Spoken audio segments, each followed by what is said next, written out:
mean, Radiance obviously is good in some games. Looks all right here. Yeah, looks not bad. But you probably eventually are going MKB on Weaver. Maybe the eventually will be not as much value with the evasion. Look, we'll see. We'll see what the build's going to be from Lice. What he wants to go for on the Phoenix. I think it may be difficult to hold one move into a specific location this game, though. That is like my only concern with just the fact that Tombstone and Egg are like quite committal, so you don't really have spells to stop them from retreating away. I don't know. We'll see. Yeah. I think Dyer's lineup looks like more fun. I'll say that. I don't know. I would agree. I like some Doom plays early on, shutting people down. I love Snapfire and Ogre. They're just running in, doing their thing.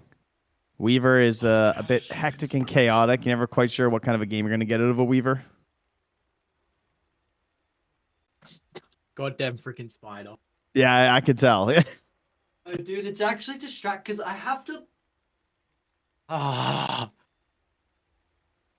Blending in with the walls as well, so I can't tell if I start speaking and then I'm not looking at it, so then I don't know where it is and then it moves. I want to kill it, but I don't mean, wanna... this is your best chance. This is our pause. I mean, you're going to have to commentate it while you do it. Nah, because I'm going at legitimately like thump it with my bottle.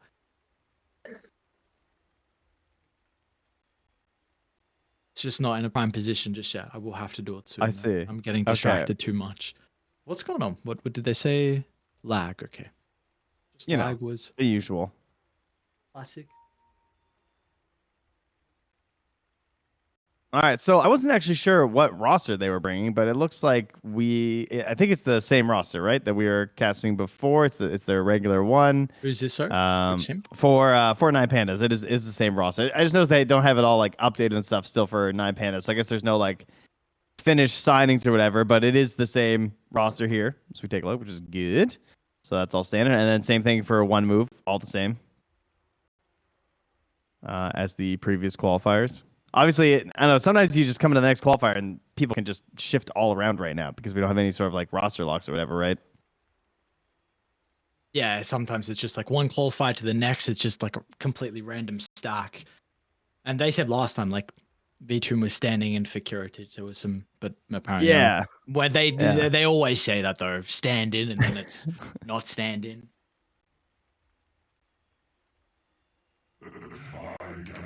Oh, all right. We're getting there. All right, I'm killing the spider. All right, get him, buddy.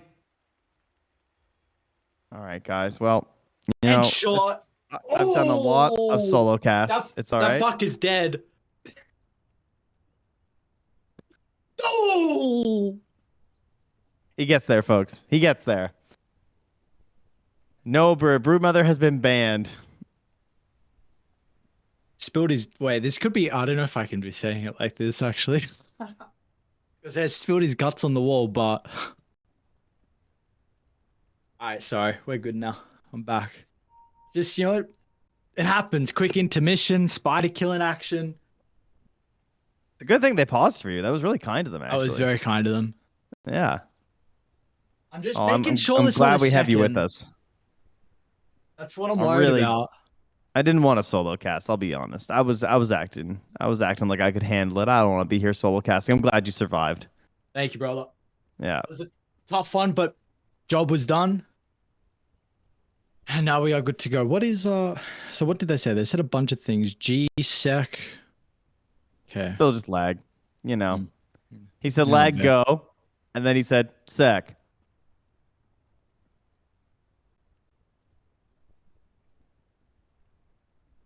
Well, alrighty, there's our goes. All right. What is the safe lane for this Weaver? So this will be off lane Phoenix into safe lane Weaver. Yeah, that seems pretty bad for the Phoenix. I mean, it'll be the Ogre too. So like in theory, I feel like that's cancelable for dive with Fire Blast. You know, like you get a good prediction, you're like canceling and stuff. I think you can catch a dive. I feel like that could go pretty poorly for the old Phoenix. Balance. Yeah, I mean, looking at it now. Balance in all And like you're gonna need a ring of protection probably pretty early. You're gonna need some armor here. Versus the Weaver.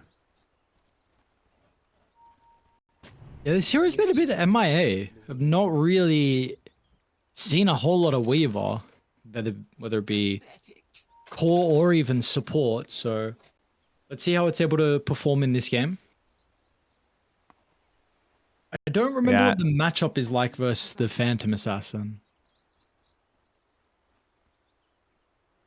I would say that overall it's fine. I think most people just think of it because of MKB, to be honest, and the ability to just like not be locked down by her. Like you can just move. You know, you're skittery, you're sneaky.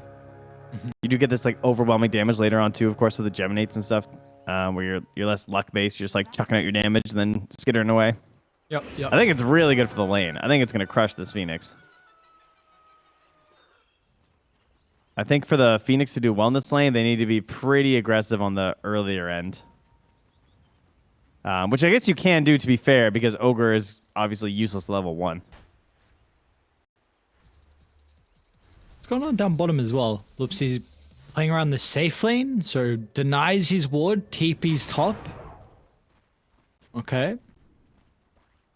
He was really sure that was going to take him down, apparently. This is an interesting duo. Phoenix Lion. Yeah. Not your traditional offlane setup, at least. I think bottom as well. This is also probably another lane. Let's see if like, Solo's taking a lot of damage at the moment just from the right clicks, I suppose, of the Snapfire, but we are expecting this to be a pretty frustrating lane for the Doom. Maybe they're going to have to try and drag wave, which not me, he's got boots queued up already. Yeah, man, Solo's just doing what Undying does best. I mean, he already got his courier too, which is a pain. To be fair, Solo then lost his courier immediately after, but that's partially why this Doom's going to be having a bad time.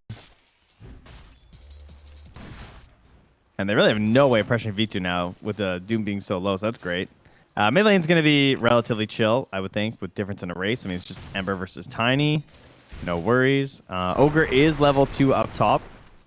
So I would say that with constant Ignite spam, if he just keeps hitting the Phoenix, and then you just keep tickling with some bugs and stuff, I would think this goes really bad, but maybe I'm wrong. Oh, I agree. Bot lane, Triple S.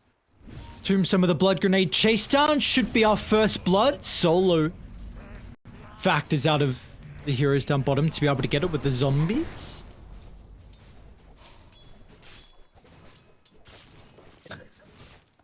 All right. Loopsy's just gonna I was gonna outplay the matchup. He's decided. They're like they throw to double ignite, and then Woe comes in with Shikuchi to tag both of them, and Loopsy just blind impales Earth Spikes them.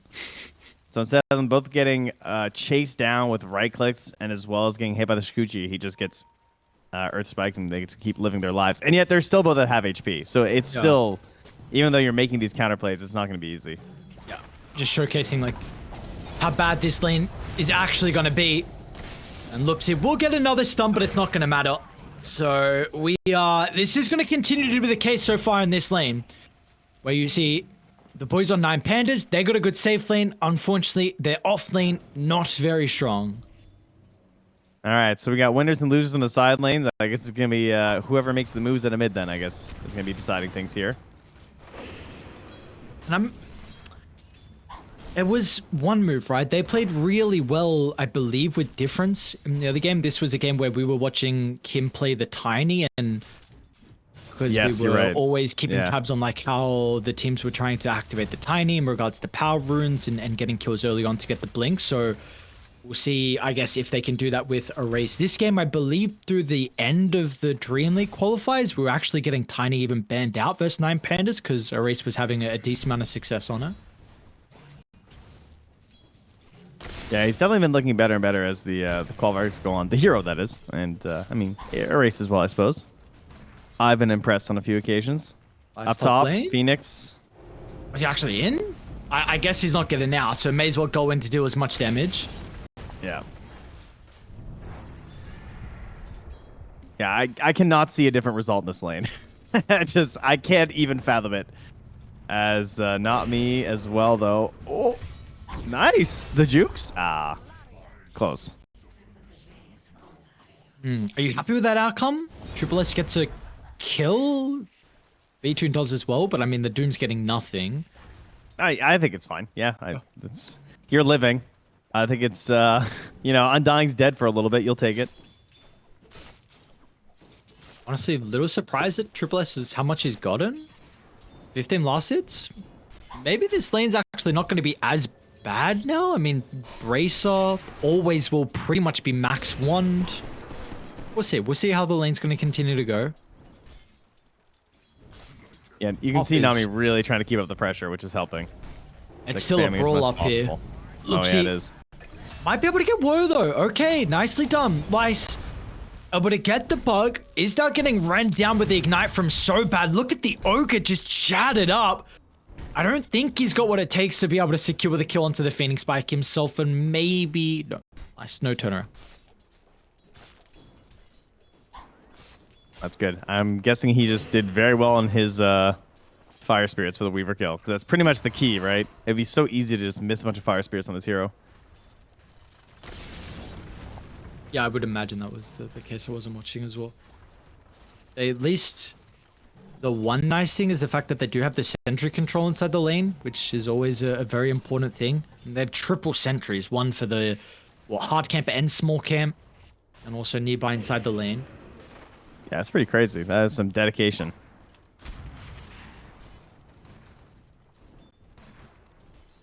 Rotations, like we were saying, between the supports. Looks like will be not as many. We don't see the bottom supports rotating because there's a bit of a skirmish going on. Not me. Turn to try and deal with the tomb. So we'll be able to do so with a quick succession, but still V-Tune.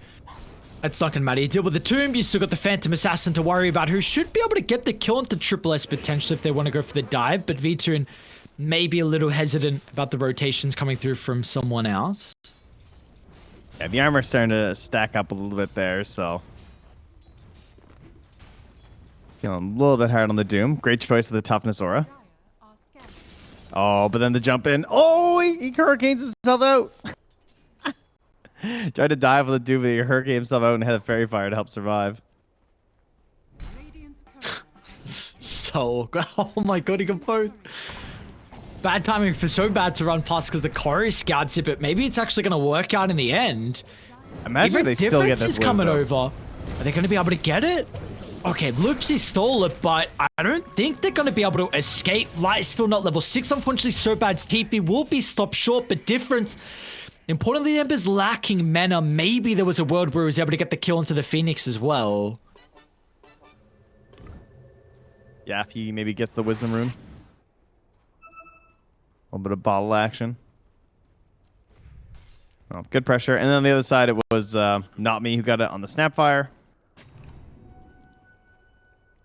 And we'll drop a ward to spot Solo's rotation mid as we approach the 8-minute mark. Tiny has maxed out Toss at level 7, so starting to feel the potential hurt. And they're going to set up for the runes. Is Loopsy coming too? Bringing everybody? Why not? It does mean that V-Tune is completely alone down bottom on an island without anyone, and with one move, they're going to sacrifice their mid laner, but in hopes of getting the carry. And that hopes will pay off in the end, so 1 for 1. That was a bold one. To try and go in there anyway for the rune. Solo I mean, he did now? get it, but obviously dying for it. And yeah, they're going to solo. Nice cookie play.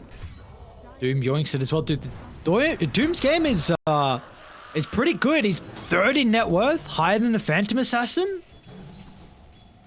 Yeah, that was a great turnaround down bottom there. Excellent decision making to go and punish down there instead. And then, of course, that's one of the other great things about Weaver, that this hero was a little bit more popular back when we first had Twin Gates and was one of the more obnoxious heroes for just like running through, making a play, and running back. Yeah, I think Skitter was honestly the best with using the Twin Gate and the Weaver. True. I think he's always played the hero at a very high level, and we'll see if Woe's going to be able to continue to do that or not. I believe they did scout out Not Me here. They've got quite a defensive observe ward. He's going to try and TP, but Erases in to cover that.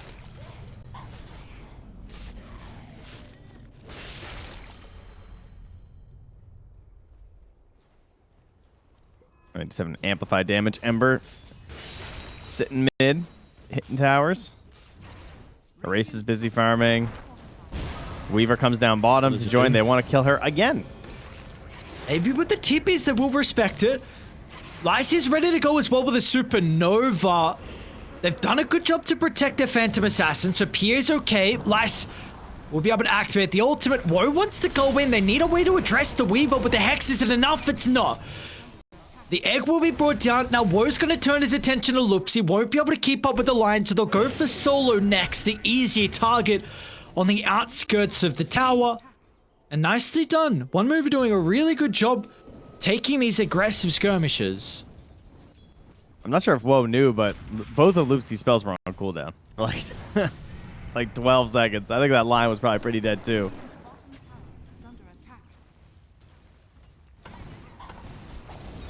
He escapes through the Twin Gate. V-Tune's still just getting forced back into the jungle as well. Got to get Solo back down here to help. I think the thing maybe to stabilize this game, because it seems like it's starting to get a little bit out of control in regards to the pace. I know the net worth lead's pretty even, but I feel like they can continue to put pressure down bottom. Is this Tiny is top net worth. He's about to have a blink at a really good timing. I mean, this is full treads, wand, and soul ring, so he is incredibly farmed, and maybe that's what they can use to help defend this safe lane tower.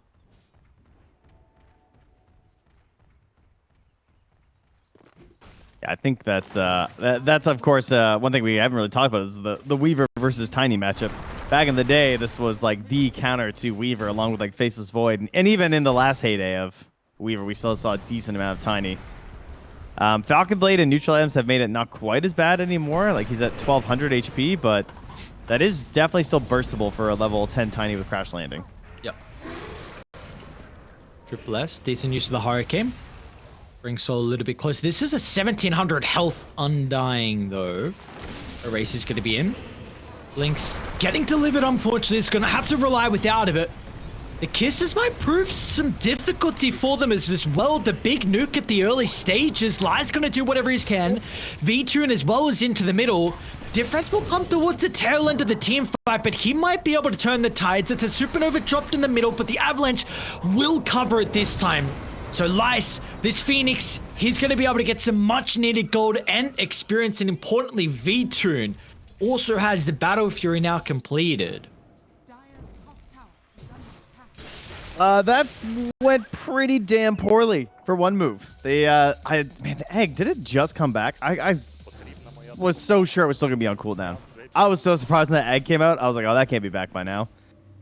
Time flies, I guess. That apparently it was 2 minutes, so that obviously massively saved that fight. I think no egg, and that's a disaster for them right there. And in fact, Woe immediately bailed. I don't know if he got fire spirited or what. I'm sure he must have, but that egg was 2 hits away, and then the avalanche coverage there from Erase was perfect. So you get your fight win, you're top of the board, and that was before you had your blink.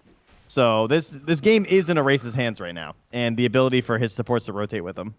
Yeah, that it is. And importantly, you have a support with Finger of Death online dead as well, and he's going to try and zap down the Ember. And they got him. Nicely done. Instantly using that blink and ultimate from Lupsi. That was a little scary. I didn't think he was going to make it there, because after he tossed the creep, it was a little bit dicey, but with the help of the Lion Fist, they got there. Dude, Erase is level 12, man. So maybe that nuke actually might catch the Weaver off guard with the extra damage from the grow. Oh yeah, it would kill him for sure. I think he nukes for like 1400 right now if you have no magic resistance. Like if you just have base magic resistance. He's at 34% magic resistance right now. Wait, really? Man, it scales so fast in Dota now. Dire's top tower is under attack. Definitely much more than what it used to be. Dire are scared. I guess helps a little bit with the bracelet. Tower has fallen. Yeah, that's crazy. I mean, it's the perfect items with all this int. Okay, tower's gonna go down top. We'll kind of mirror this a little bit for Dire, invading deep into the jungle. But V-Tune is nowhere to be seen. With the Battle Fury completed, his home is now the triangle. And there's Phantom Assassin 4, 1, and 3. So it looks like everyone's got a pretty good game. Besides the Ember, I don't know what happened to difference. I mean, he's got 3 deaths, I suppose. That's kind of the big thing. You know, his rotations mirroring kind of the Tiny's movements hasn't been as impactful and has really put him down in the lowest position out of the core. So we'll see what he's going to be able to do with a rough start. Yeah, basically, he had no one who came mid, right? He got sacked to kill a PA, and then when he does show up for the fights, it's fights that they've been losing. And not really any fault of his. It's just that big fight down bottom where the egg comes out, and he just doesn't have the best tools versus it. They're going to haste for solo. This is generally not the best way to start a fight, but there's no allies around, so he's still going to drop the tombstone? Do they... Oh, they're not going to... They're brave. They're that worried about there being extra stuff there, I guess. Or well, maybe you know they what? see kills. Yeah. They will see correctly, almost getting the Tiny as well. So an extra +1 into an objective, potentially. There's 5 heroes nearby. Radiant structures are fortified. And Erase is brave to stand there. He's like trying to figure out if they have vision, I feel like. Then again, I guess they don't really have the best jump onto him anyway. Radiant's middle tower has fallen. Seems like we're in a pretty good position though for an exciting game. A lot of action so far, very minimal net worth lead at the moment from Radiant. The tower going down mid is quite important, at least just for Dire's ability to invade into the triangle where we are continuing to see V-Tune set up shop. I mean, Solo's also recognizing this and starting to de-ward and also control the area with his own observers. Oh, that sentry's just out of range. Yeah, still got a decent ways to go before we'll get that Shiva's Guide recipe. That was one thing. Okay. Solo just gonna head down in the river once more. It's Loopsy gets a blink. Okay. Yeah. They're happy with the progress. What's the progress that changes things for move? I guess like because their own initiation is just so based on the difference, but he doesn't have an arcane rune, which is nice. Speaking of one move, they got a glimpse of V-Tune with this pretty aggressive ward up top, but he's able to duck back to his side of the map. Now with the team, they're going to mirror this, so it looks like we will have a fight around top. Doom is not currently here. Oh, nice scan last second, potentially reading that there's going to be a defense. Solo's going to drop down the information. Array's looking to use that intel to his advantage if they can get a glimpse of someone, not me. Trails up the high ground, Solo shortly behind. That's a very good decision for one move to back up, I think. Like, seeing the scan there, knowing that they're baiting the PA, your move has been read, don't go in. Like, fighting in under a tower versus undying and setting up for easier tiny plays is just a disaster waiting to happen. Like, try and force them to be the ones who are hunting, getting aggressive. Look at the sentries and obs on the top half of the map right now. It is just crazy. There are dire sentries and observers absolutely everywhere. They have spent so much gold. Like, what is kind of the reasoning then? I guess he saw them plant a ward or something, but like, seriously, how many sentries? Am I crazy? One from the ogre, 2, 3, 4, 5, 6. What do we have? 6 sentries? Oh, there's even more. Well, 5, 6 sentries. Got 2 wards. Got Solo running in again, trying to just make something happen. He's got a tombstone again. I guess the rest of the team are here. Radiant are scanning. It's genius because like, you know, sometimes he throws it when there's no one there, so you don't know when he's throwing it down because there's allies there. Raise. Looking for the toss back. Difference should be fine though. Loopsy was a little bit too far away. The blink is back up, but not go Mimo. One mover actually bring the reinforcements in. That's going to come from Triple S along with Woe. There's a Shiva's guard coming too for the Doom. A raise on the low ground. Pretty awkward position out of the tiny Hurricane's going to send him further away from the tower. A quick and easy kill onto the mid laner. And now will they look for more? They could maybe Kisses to scout some heroes out, but they're happy with that. Maybe opening up the option for Roche? I think so. Doom's a hell of a hero, man. You know, this tiny, he's kind of running the game. He's scary. He can blow anybody up and got a little bit too cocky with the positioning there. Oh, Radiant, they're coming. PA just got the Manta. That's huge. But you're going into this at a big deficit. I mean, they're not the fastest Roshan team. No, they are not, but it is still falling. Oh, Loopsy. Does he jump in blind? V-Toon's going to be ready to go as well. Lights will give the information with the Tombstone laid down. Look at the crit. V-Toon blows up the Doom, gets the Aegis, and now they're looking at Brawl as well. Not me put a beacon on his back, and V-Toon was ready to pounce on the opportunity. And Woe's just skittering back home, low HP, nothing else to do. So no Tiny, but they know, hey, there's no Doom right now. Their Ember's not really that scary. We have Chain Stuns for a Weaver at this point in the game who doesn't have anything defensive. Like, we can do this. So we have a Lion. And no fear. They just go in. They get it done. And now, what was looking like a great position for one move is just immediately gone. Tiny's back up roaming the map. And now you're going to have to try and kill this PA with Manta twice.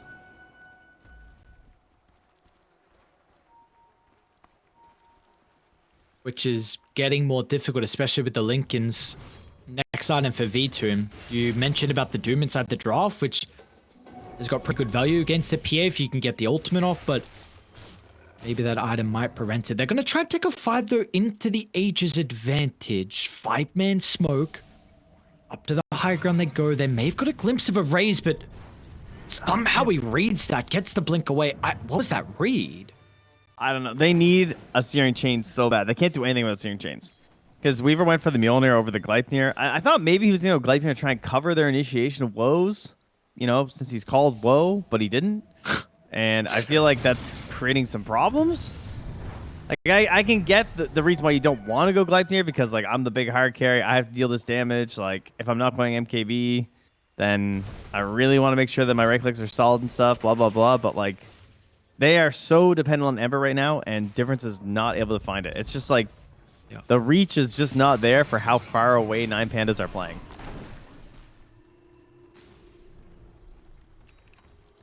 As a result of that, these smokes are not connecting. They're having a difficult time to find their way back in, and this lead is growing, and also the confidence is growing for 9 Pandas. They're going to look to try and make a move incredibly deep into the triangle, maybe even considering about the far east ancient area and sniping the wisdom, but they will choose otherwise. Loopsy sees the Snapfire with a quick jump in and a nuke down. No messing around for these boys.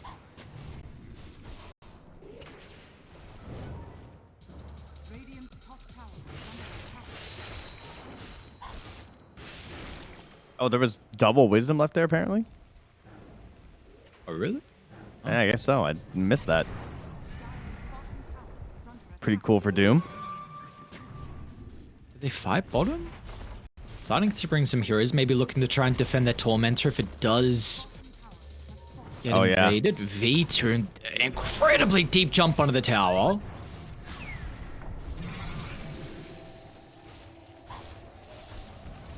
And 1900 health woe. Let's see if he dies. A raise? Alright, they're gonna try. Jump over the top. They toss the PA into the Weaver.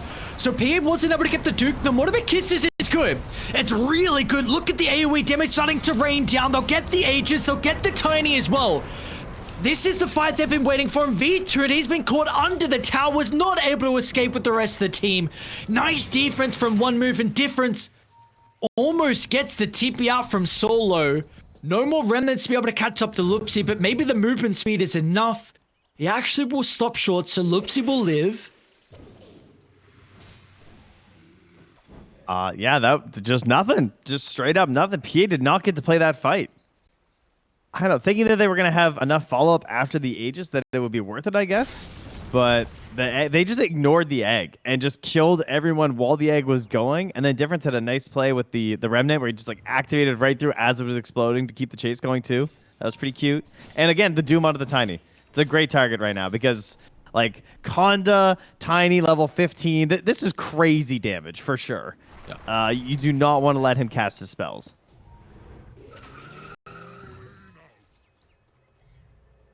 The kisses? Like, who did he try and jump on the Tiny? The Weaver. They jumped the Weaver, but he tossed the PA instead. Okay, yeah, that's what I thought happened. Because it looked really awkward. And even then, I don't think they get the Weaver. I mean, maybe with the right follow-up there, but... Super ambitious. Like, is that really... Because if it's not... I feel like the margin of error, like, you are... there's a very good chance you're going to make a mistake. And you're counting on Loopsy following up. It's like the only way, right? Like you need the two of you. Yeah. And then if you don't get that kill, then you are now stuck under the tower. We saw what just happened. So, I mean, the risk to reward ratio was incredibly skewed, and now they've given a really big opportunity for Dire.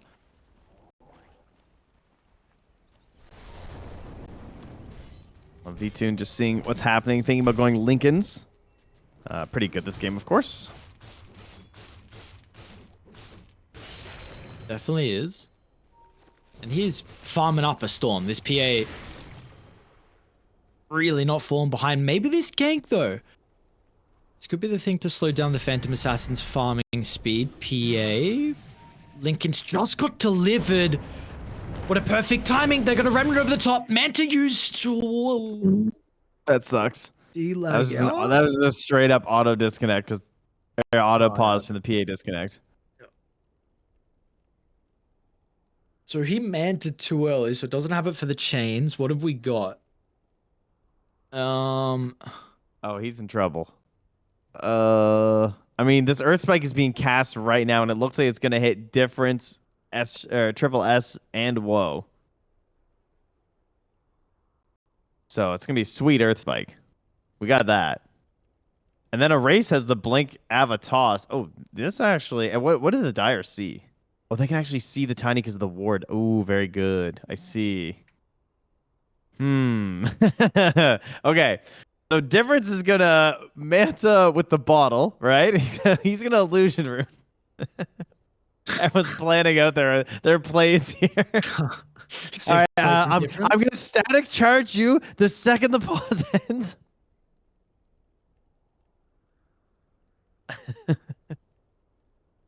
I'm looking at how they pop the Lincolns because I don't know if so bad. I mean, surely he's going to be able to get in range. Has Phoenix got TP? Phoenix does. They have bunker. They have bunker. Okay, they have bunker on Solo actually. Oh, good call. Good call in the bunker. Nice one. So bunker into a raise jump? In tomb. Okay, let's see. We're gonna need to do it pretty quick though. There's the tombstone now. Erase with the counter initiation in as well. V-Tomb dances over to the right side. Meanwhile, the Doom having a difficult time of being able to utilize his ultimate, and they are out. They were not able to get the PA kill. Notme's not going to escape.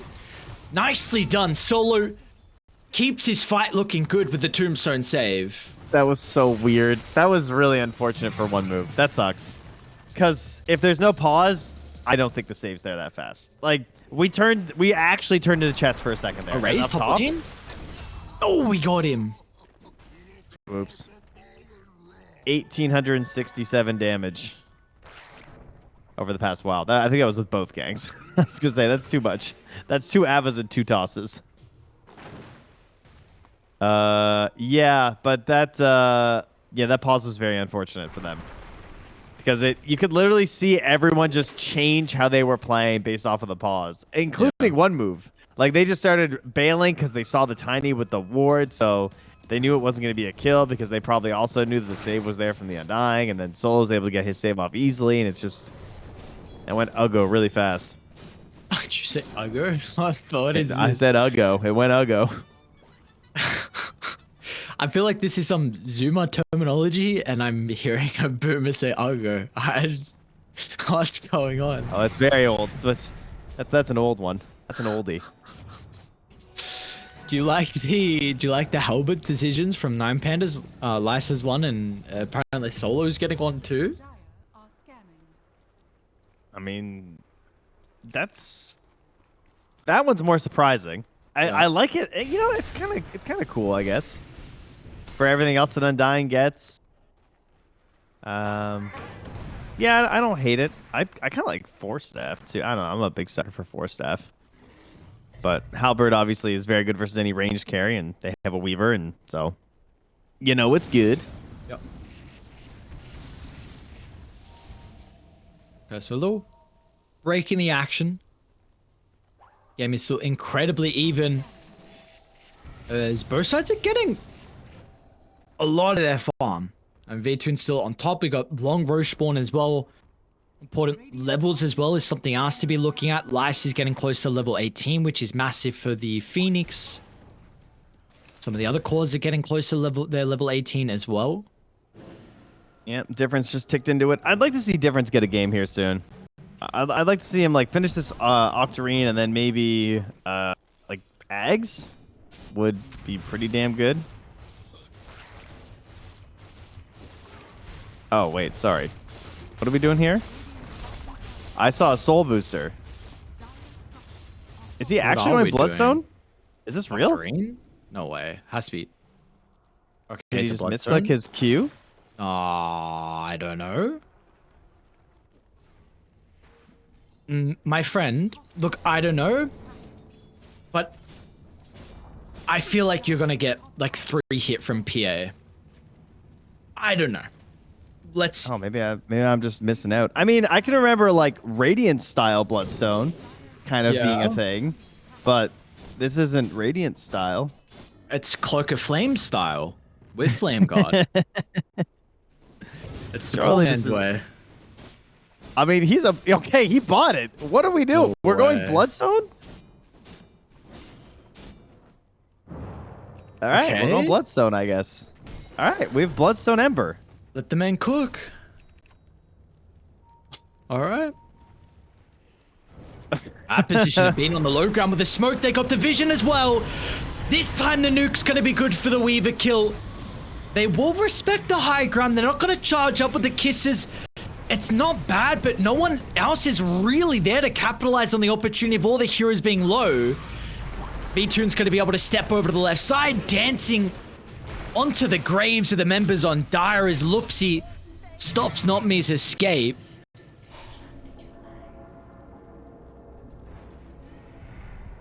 All right, not much of a fight on that one, eh? Yeah, yeah. Oopsie. Okay. Oh, they're starting to come down to bottom. You already got the Phantom Assassin that's pretty nearby. Triple H is wanting the kill at least before he dies. He will get it. Well, that could be Roche if they just want to go check, though.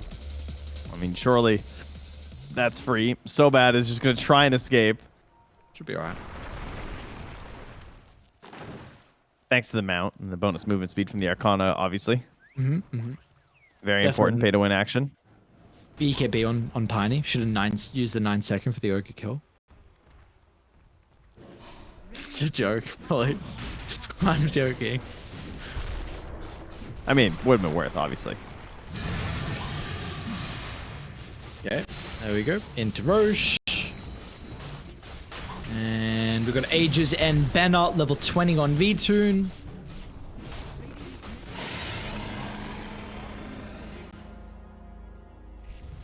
What's happening on the other side? What is Woe? So Woe now starting to work into the MKB. I'm worried that we may not get to see it, though. Are they gonna... Okay. All right, good grab. Getting out of there. That was Shard for Ember. Not a bad one. Narrowly escaping. They Okay. All right. So problem number 1, avoiding the whole forward vision from Paravision. Sorry, from Peri-matched sponsored 9 Pandas, as I looked at the top of the screen. Because that's obviously how you're going to lose these fights. If you just get your Weaver blown up, then there is no fight. So step 1, maybe a gem would be great from the Dire, I think. Planning on Doom. I would consider that a pretty top priority right now. If they did just smoke under the observer. Oh, Subet's actually got one queued up too, so hopefully they don't lose another couple of kills before they help get rid of some of this vision. They may, especially with the Abyssal and V2. This guy doesn't really have much to fear at this stage. Might even be able to get triple high ground ward. What a timing of the observer to be laid down. Finally, they're going to reveal their position to try and keep alive. Arrays, that is a massive triple avalanche. There's no follow-up at the moment. Oh, good Doom. Trying to. It's a great Doom. Stops the egg. The fights are looking that bad, especially with Solo potentially being killed off from Woe. How have they made this somewhat even? But importantly, V2 is still alive. The Aegis, they're good for 1. They're now going to run them over the top, trying to deal with the race, but the Shadow Blade gets him out. He may be ready to go back in if V2 sees an opportunity. I mean, Loopsy bought back. He's here. Gives him a race? target to jump to, but they find a race. Hang on. Can they go back in? V2 thinking about it. Loopsy, nice stun. Connects onto the Weaver almost a second. PA's incredibly hesitant. As a result, without the carry, they're going to lose more and Dire. I mean, what looked like a really bad start to the fight, the Doom gets caught, but they were still able to take it even with the Aegis disadvantage. V2? What? Some crazy stuff. What was that? Solo play the heroic one, but I mean, you can't be making the hero plays at this stage. They're not necessary. Typical. Thanks, bud. Thanks for helping us out. So fantastic high ground ward into jump on the Doom, but the recently finished S and Y making them just a little bit too tanky with the help. I believe there's a cookie and a glimmer and probably a solar crest in there too. Like I think they just threw out all the support items right there to keep him alive. And frankly, I was surprised that he managed to survive that long. And then the Doom onto the Phoenix was also perfect, right? That's one of the best heroes you can get right now. It's been such a problem for them for resetting these fights. And now with V2 being dead, they're immediately onto your racks, and they're going to start taking a look-see here, see how far they can push this. Oh, no. Oh, come on. Don't let him live. Solo? Yeah, he's not living.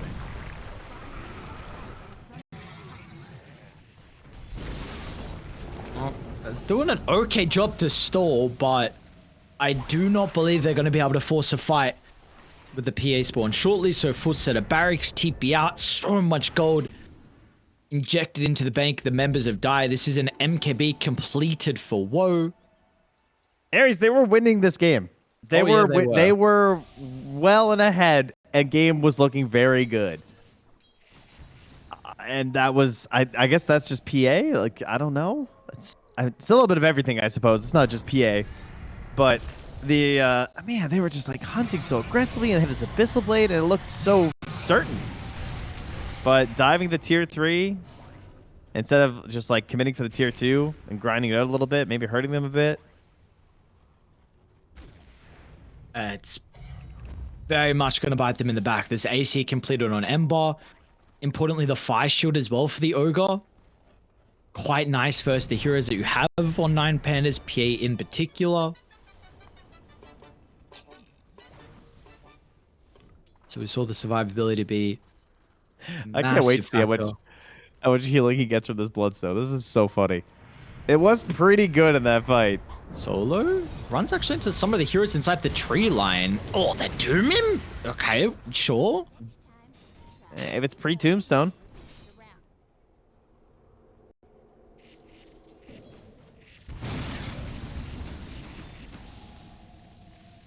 All right, well, we're at the point where mid-tiny feels like a little bit tough.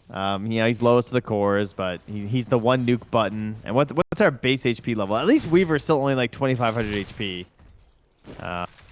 Ember, maybe no Flame Guard. That feels a little bit better too. Man, he's got a lot of armor. 72% physical resistance on this Ember after the AC now. Speaking of the Ember, okay. It feels like the success on Radiant heavily relies on them completely blowing up one of the cores. Yes. I don't know if they can. I mean, they have the heroes for it. It's a combination of vision and maybe getting. I mean, I say luck. I guess that's a little. It is still a little bit luck, obviously, with Veiled One. You know, you still have to like get your coup gras and stuff. So. Dire's bottom tower has fallen.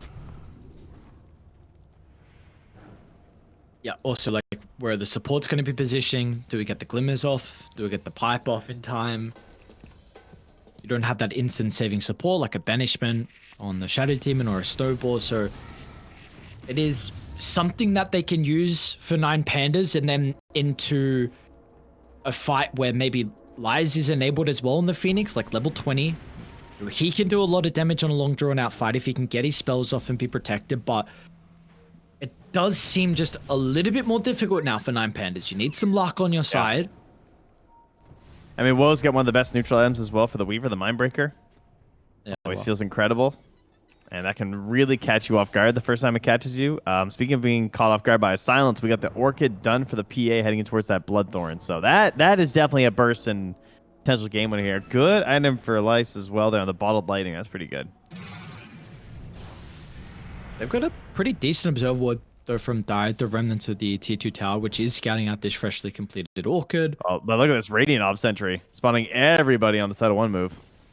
So both sides playing with some information. Speaking of that ward though, does get removed thanks to the gem on So Bad. If Radiant got their own gem, they do not. So No, I currently don't think so. lacking the gold for the supports, unfortunately. Dire's top tower is under attack. Our race is just farming the top outskirts. Trying to really cement the damage with a late echo.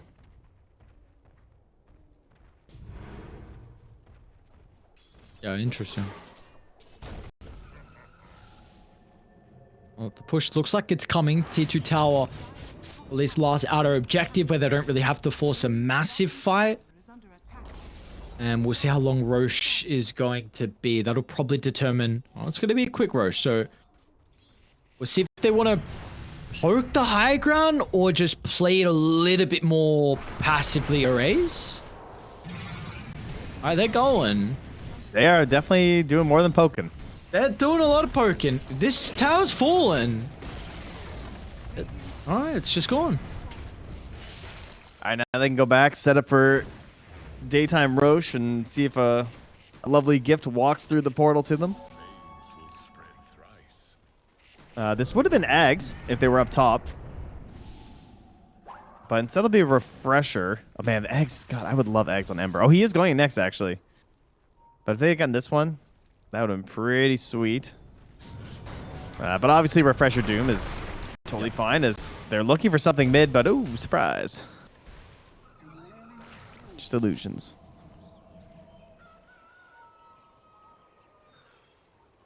Arcane Rune. Kind of would have preferred that on the PA this fight, honestly. So, I mean, it's still fine on Tiny.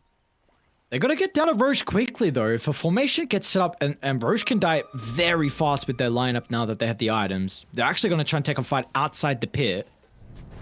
All right. Triple S, the big pressure. Who does he get the Doom on? He's got no Blink Dagger right now. So he's just got to do it live. Solo. That's Headlong not the guy. first. Tower is under attack. Try and get the information. Oh, The smoke's going to Phoenix.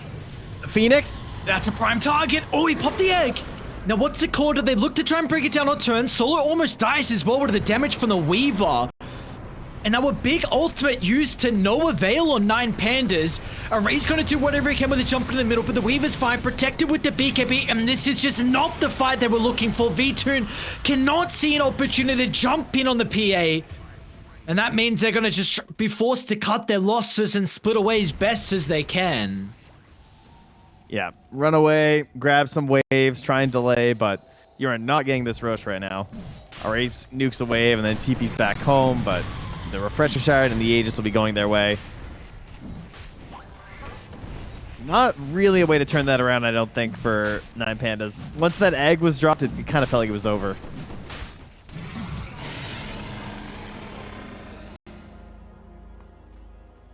Yeah, and I don't know if they were close enough to maybe force the fight when the egg was used. I don't know if PA could have just jumped in. Yeah, it's a tough call. Because, like, you forced out the egg, and then Doom's standing there with Doom. So, like, if you jump in, you know, it's going to be a bad time. I don't know if I'd want to rely on my Lincolns.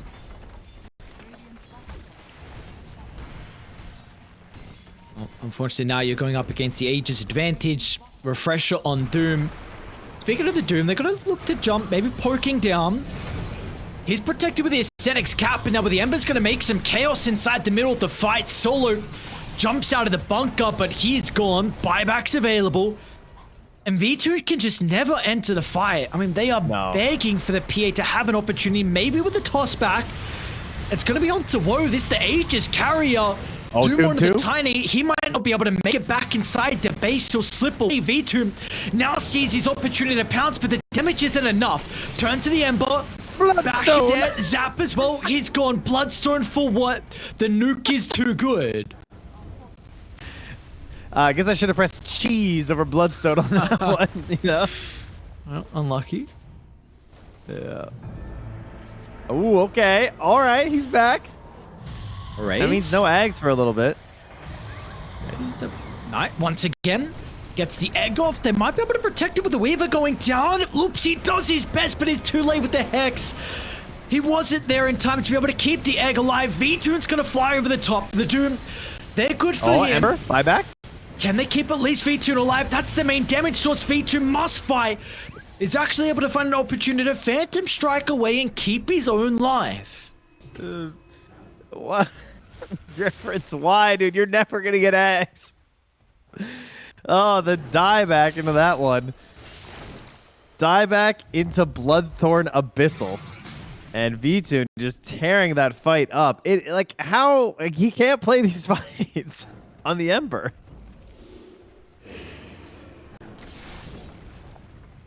Radiant are scanning. Like he is just helpless. He has no dispel. No way. Are they actually going to be able to get here in time? Look at this smoke. Triple S is farming the Ancients pretty slow. Oh, if they went to the other stairs, maybe they would have got him. I think they got a glimpse of someone mid lane instead. Loopsy. Okay, guess is wrong. Oh, the dust hit, but they didn't get the vision.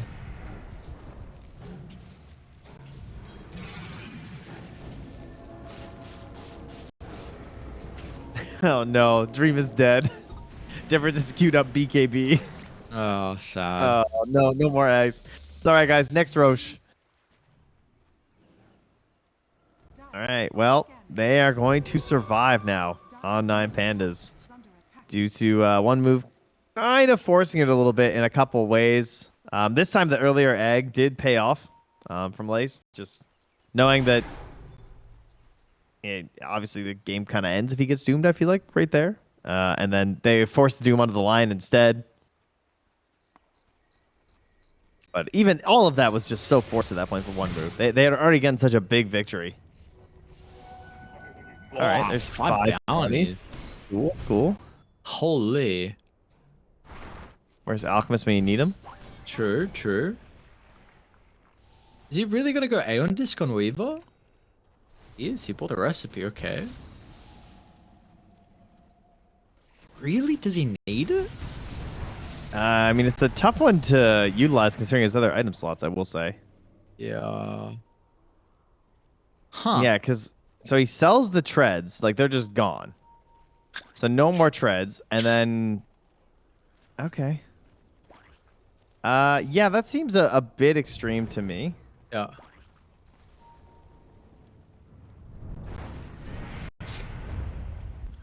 I guess it's just his anti Abyssal Blade tool, really, and Bloodthorn. Ooh, DD. Uh-oh. Okay, this is weird. All right, so our super slow Weaver until he Shikuchis, because he's got no booties, is ready to roll. Difference is splitting away from the team, but I don't get a glimpse of the Ember.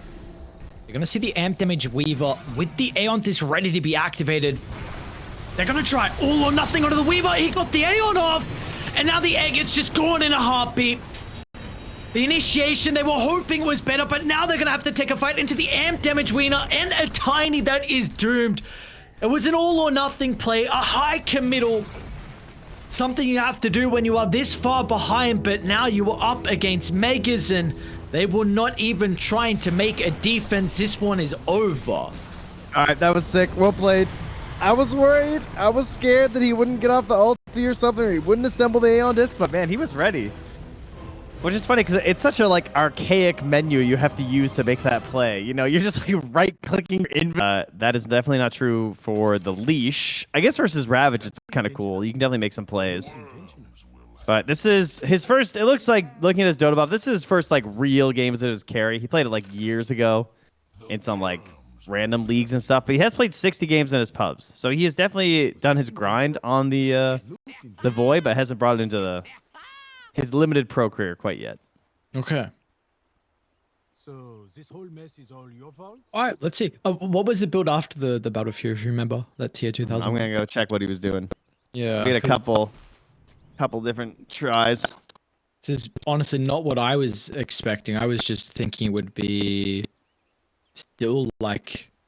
Because I think when we were seeing it maybe attempted, I thought it was like some Scepter...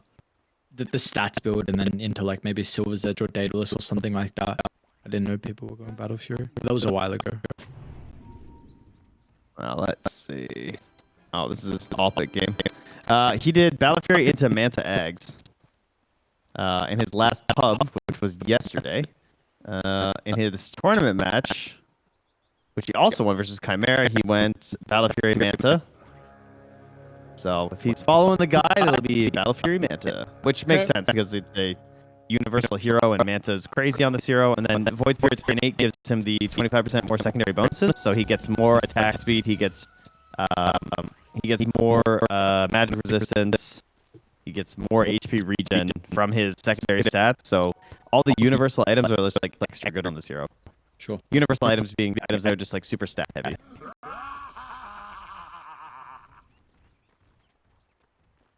Very intrigued. I'm a very big fan of Void Spirit, so good to see at least an attempt to be able to pick him up, and excited to see how it's going to be able to perform in the carry role. I feel like I always, when we look at a game, we start mid. We talk about the match, 1v1. Yeah, it's cool and all, but I feel like mid lanes are getting super boring lately. I don't know what it is, maybe with the warrants of course we've had for a while, but I was just about to say, yep, cool, mid, Pango, Tiny, they're both gonna farm. Let's look at the side lanes. Yeah, we start every game with that, it's true. That's very true.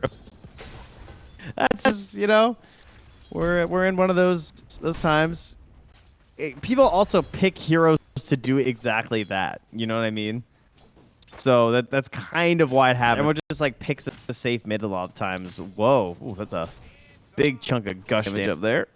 As they use the resonant pulse there. It does have sanctuary, so we get the all damage barrier instead of physical in terms of the Void Spirit facet, which is nice. So we'll help cover some of the mixed damage that we have on this 9 Pandas draft.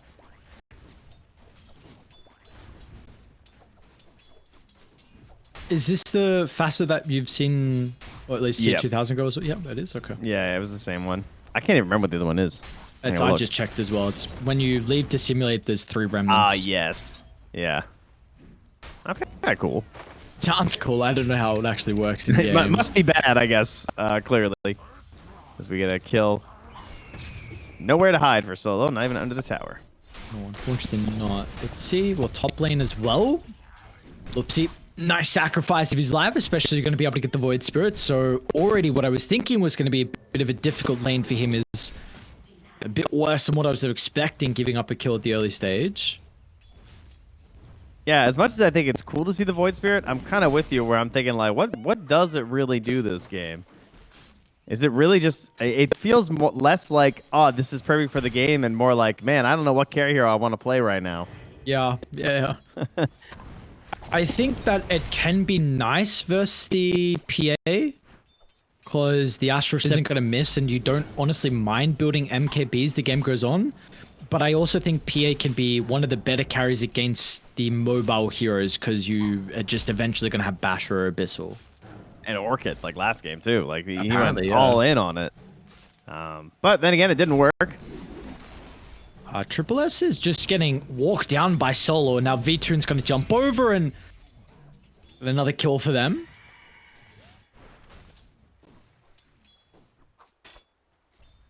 Dire's bottom tower is under attack. Oh, nice. That's going to Tide. So bad that you're dead. And a kill as well. Apparently, it's going to Tide. Loopsy might be in trouble. He's going to act as a bit of a bodyguard. Tries to play with the anchor smash damage reduction. Is Woe the one that's in danger now? Gush back up. Massive one charges though. Woe should be okay. Oh, very close. A little spooky there, but yeah, problems arising in this top lane. Keeping the farm up, and Soul Ring is done, and then into the raindrop. So yeah, that's gonna be useful. Is there? She's so bad. You just came back, buddy. Yeah. And I think this lane being very free now for Lice means that the Lion can probably stack if he wants to, or even secure some runes for arrays, which is going to be quite important. Down bottom, the stacks are mounting here on V-Tune and Solo. Not me is committing. Oh, did he go too far? Yeah, a little bit. V-Tune just taunts away. Aha. Another kill for me. And another good lane for the PA too. Yeah. V2? Ah. Okay.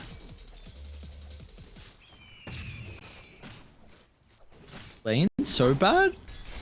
Getting run down as well. I mean, you'd expect the Ogre to be somewhat tanky, but the minus armor from the Gush is actually starting to pay off as well.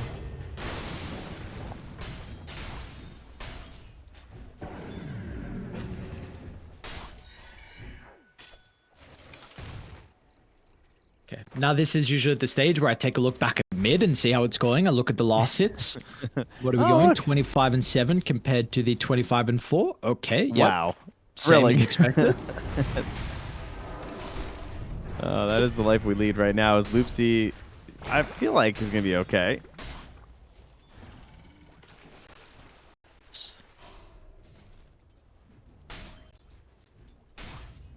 I think 30 one more nice, seconds. See if anyone actually rotates to these runes mid. Oh, nice scan. Instantly, when they come through the portal, it's both heroes, so maybe not expecting V-Tune also to come over. Whoa, a little bit of one charges to play with. Helps get some separation, but they're going to be able to hunt him down in the tree line. So a successful movement through the portal, and they are continuing to make this Void Spirit have a tough lane. That was great. I mean, that was with the wave pushing into, so like PA's not even missing anything. He's gonna come back through for V-Tune and still gonna catch all of this. Dire's top tower is under attack. Triple S is even gonna just like nuke it with the axes here too. So, is he just gonna try and dive under the tower? Something. This is a massive wave. Is there any help coming? Because it feels like you got to do something with this. Yeah. They are coming through now. The help from Solo. They may need more, though. With him away from the creep wave, there's not going to be any way to jump. Me starting to stalk the PA. There will be a TP out from Loopsy now. He's only level 3, though. Oh, man. If They're he was actually level gonna turn 4. Okay, yeah. They will turn it. So, unfortunately, not me. Eats a dagger to the face. Another one up pretty shortly. And they're going to have the vision. So, with the Bat Rider, goes for the attempt, but I suppose went a little bit too far. Difference? Rolling Thunder from Hume is going to be able to... Oh, what the... What? Okay. Did he guess right? Did he see him? Oh, we got him. Okay. Radiant's bottom tower is Alrighty. That wasn't great. I guess V2 might have missed some of the last hits at the very least, but now there's no Rolling Thunder to chase him. Oh, but there's a roar. There is a roar and a dead PA by the looks of it. I don't know why he came back to the lane, to be honest. But I anyway. guess just assuming that Panga was moving on, maybe, and the difference would be heading back. I'm not sure. Did not pan out well. That is for sure. Well, top of the board is that Beastmaster now. As Triple S just forces it in here with the Null Talisman, the Arcanes, the non-stop axe spam. Quite a bit of damage, and then going straight into the eggs. Meanwhile, up top, Woe was just kind of holding things. His 3 points of the resonant pulse, so these constant barriers are keeping him up. Doesn't really feel the threat from this Tide Hunter at this point. But Lice is just going to be rocking the lanes this game. It's going to be very annoying to have to come and kill him. Yeah. Which I'm trying to see how they can. I mean, Beast is not going to be rotating. Hanker can with Rolling Thunder maybe gives you an opportunity, but the chain control, the Tide is a little bit frustrating with Kraken. So honestly, maybe he doesn't die. Would depend on probably not Me's levels on the BAP, but one thing's the fact they're still not stacking for the Tide, which I'm a little bit surprised considering he has really been free for multiple minutes now, where they could have left him alone and started to make some stacks, and we see that has been the case for one move. Like Triple S is farming a stack at the hard camp and has got a massive stack at the Ancients. Yeah, he is going to have a very good eggs timing. Okay, they're going to try on Extremely good Lice. eggs. Let's see, Rolling Thunder out. Is it a pretty decent location to be able to bounce back off the wall? The TPs are coming through. Lice has got the threat of the Ravage. The chain control tries to be perfect. There's the ultimate at the last second, but there's no cause for the damage. They will still be able to get the Void Spirit with the support. So Race is going to funnel in at the last second. Supernova is up as well. Erase looking for the toss inside the egg range. Nice spell casting from Radiant. Really well done. The Tide does die in the end, but the reward, it was worth the death. Yeah, it certainly was too. That nice toss play as well. Get both supports lined up. Dire's middle tower is under Good move in there from a Race. So hard to contribute as these tinies before the Blink Dagger. But getting up and in there. Important though for the side of one move is that Woe is still farming. And now he's starting to play here onto a Race, but this is not going to amount to anything. Oh, I say that. Not me actually is getting in there. What are we doing? We're brawling apparently. See if the brawl's going to be working out in their favor. It looks like it is. Okay. So just stuffing their heads into 9 Pandas, hoping that something works and it'll pay off. What a scary fight to go into without Rolling Thunder. Just like going up the hill as Pango right now. But these double barrier heroes and the Pango and the Void Spirit are just going to like soaking up the damage.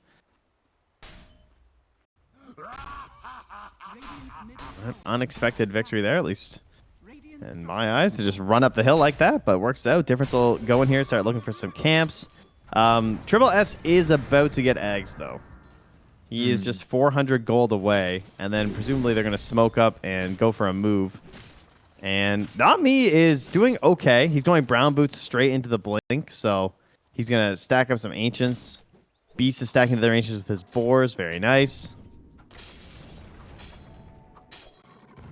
And I'd like to see them prioritize the Bat Rider next. Okay, Soul's level 7. High level for the Phoenix. 3, 4, and 4, so has been involved in a lot of the kills. I guess it was just Not Me who's a little low level, giving so much to the Beastmaster because he's only level 5. But I mean, Ogre's also 7.5. Lion is 6.5. I like this, so the fact that you open up the bottom tower so Not Me can play. Get small camp farm. I think this is when we see teams use the bat the best, as I'll hold that thought, because 9 Pandas are looking to smoke. It's a much later blink from Erase. In fact, he doesn't even have it just yet, so that nice remnant. That was cool. Very nicely done, and now difference is maybe seeing if he can look to get in on the retreat. Ravage is back and available. They're going to try and hold the Tide down with the Roar. It's a lot of damage from Triple S with the Scepter, and this time, the Ravage turnaround will not be there. Yeah, they got a problem. Difference picks up a few more kills. Easy finish there with a Diffusal Blade as well on the Lion. That was such a cool remnant. That really changed everything. It eliminates the toss, and it makes so there wasn't any sort of a follow-up there from the Lion. And then the allies just come through one move and stop that aggression. So, as V2, like, you got your Battle Fury at 12.5 minutes. First off, that's great. Especially because he hasn't really had the craziest game. Like, he had got some kills early, but now he's just been hermit farming for a while off in the wilderness. but they really need this Blink Tiny. That is where they can start getting back into this one. And you saw the way they were playing towards the Tide. That's really good. That's what you have to do, right? Whenever you have Tide Hunter in your team. And that you can see why it is a good Tide game, because he was controlling so much space up top, and they're making these aggressive plays in. Typically, that line play hits. Like, that should have been good for 9 Pandas. But instead, they lose that, and then they use this early Beastmaster to just get an Aegis rolling. And there is a possibility now that they're not going to slow down with the Aegis. This is something where you can just look to walk all over the map. I mean, if you want tier 1 tower mid, I guess you do still have to respect like a fight in a location where Ravage can come off and Supernova's in a good spot, but it definitely still feels like Dire, they are the ones that can continue to dictate the pace. I mean, how often are you picking up your mid Tiny's Blink Dagger and you have to worry about the Aegis as a potential for your first smoke gag? Like, that stinks, dude. 13.5 minutes, you just want to get aggressive, make some moves, you find somebody and it's the guy with the Aegis or something? Like, not the way you want to start your mid-Tiny game. It's not at all. So let's see where they go with this, because you still want to try and hit the map hard. Get off to a good start. They're going to... Okay, he's going to tip you for the wisdom. It looks like maybe thinking was going to be sniped.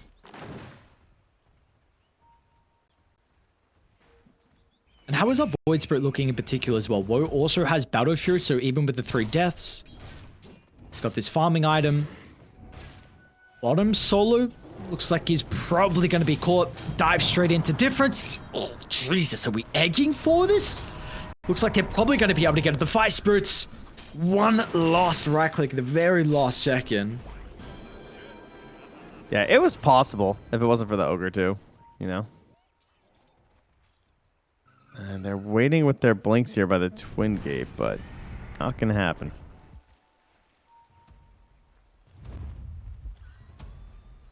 Gonna go for their own counter smoke. Triple S will lead the charge. Level 13 here for the Beastmaster. Blink as well with that second point in the Roar. They may get a glimpse of them. See the battle rune's taken. Lines are drawn on the map. And they'll send the ball first. Scouting expedition. No one's going to be home at the moment inside the jungle. So some more space and time for 9 Pandas, and importantly for V-Tune, which is a BKB first item. A little bit different than what we've seen from him so far. Oh, erase. Jump over with the shield rune. It's going to mitigate some of the damage, but it's not going to matter in the end. Difference is in. And in a prime location like that, there is going to be no way you can keep the Tiny up and healthy.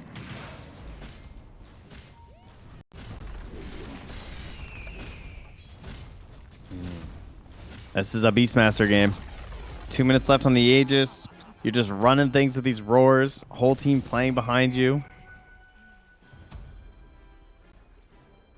And knocking out the enemy hero who's supposed to be kind of saving or, like, you know, making this game work for the side of 9 Pandas. And this is where it gets awkward with the Tide.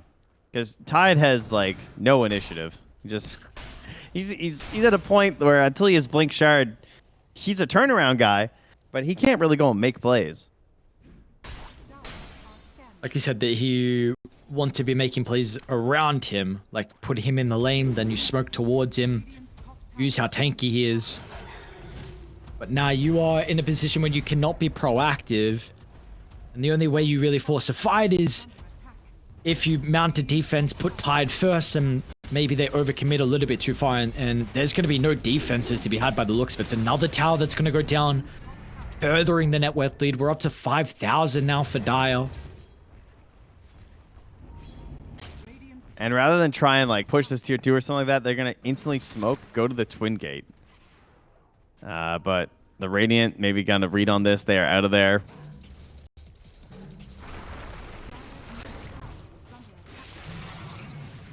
But they're just going to use the wave down bottom instead and push the bottom tier 2.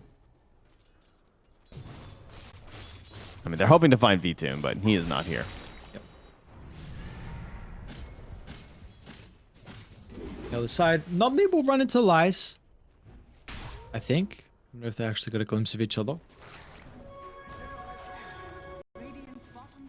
Maybe this is where you kind of have to make your stand here. You're just giving up way too much map control. So close to BKB on the PA. 180 gold. Get it with his camp. And it looks like they're going to back off. Aegis is about to be reclaimed. So they'll keep their tier 2 tower standing.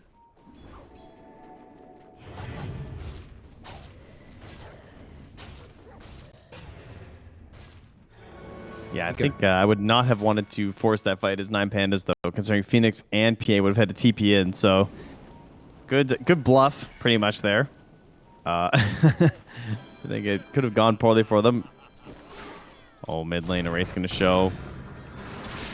But Nami still waiting. Wants the perfect target. Is that solo? Oh, mid dive grabs him. Perfect timing. Solo try and run himself away, I guess. Team is now coming. It's going to be in the form of the Void Spirit along with Pango. Difference.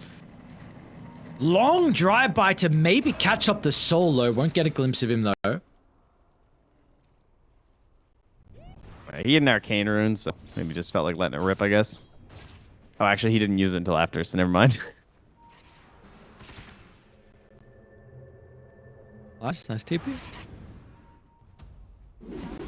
Hype now completed for him, so Blink Shard's going to be the next items for the Tide. Erase, double Astral Step. Woe's going to get him top lane. Might be lacking some of the damage until Triple S is able to fly in. Very nicely done from Woe.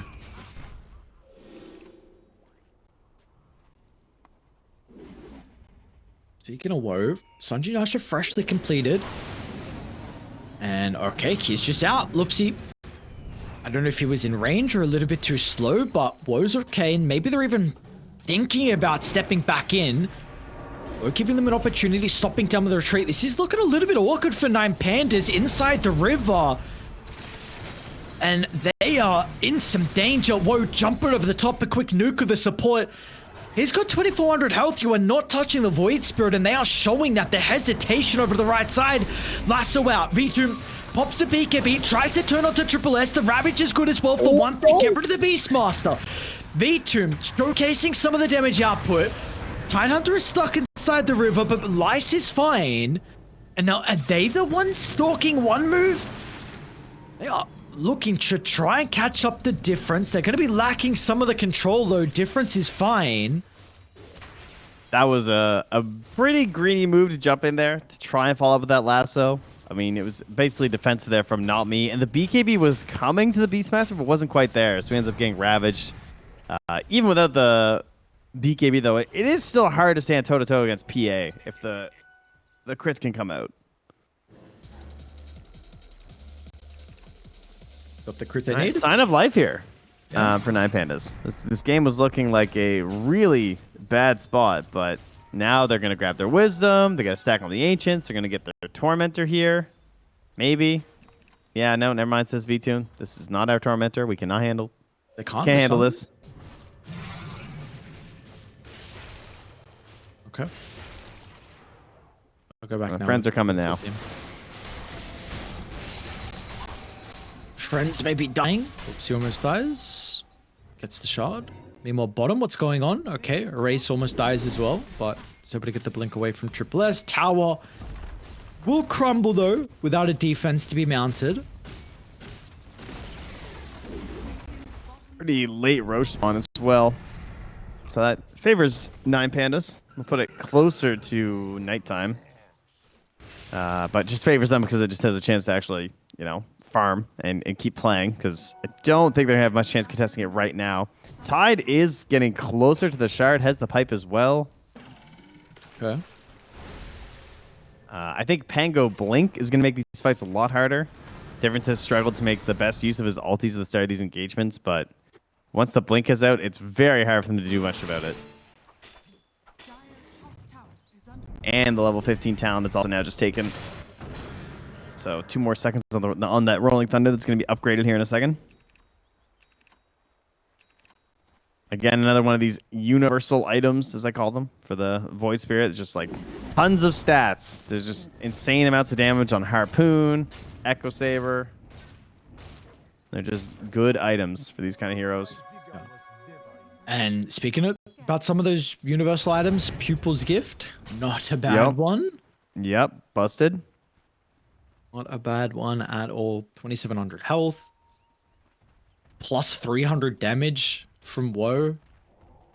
So the start that he had, he is clicking on all cylinders by the looks of it. We'll see if he can contest the PA though. Who still is 4-1, but V2 is not with the team. Can always TP down to the outpost.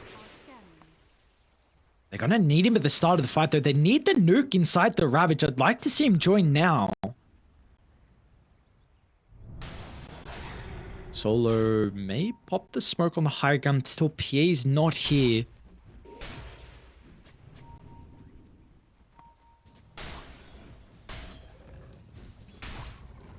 And the lead is falling.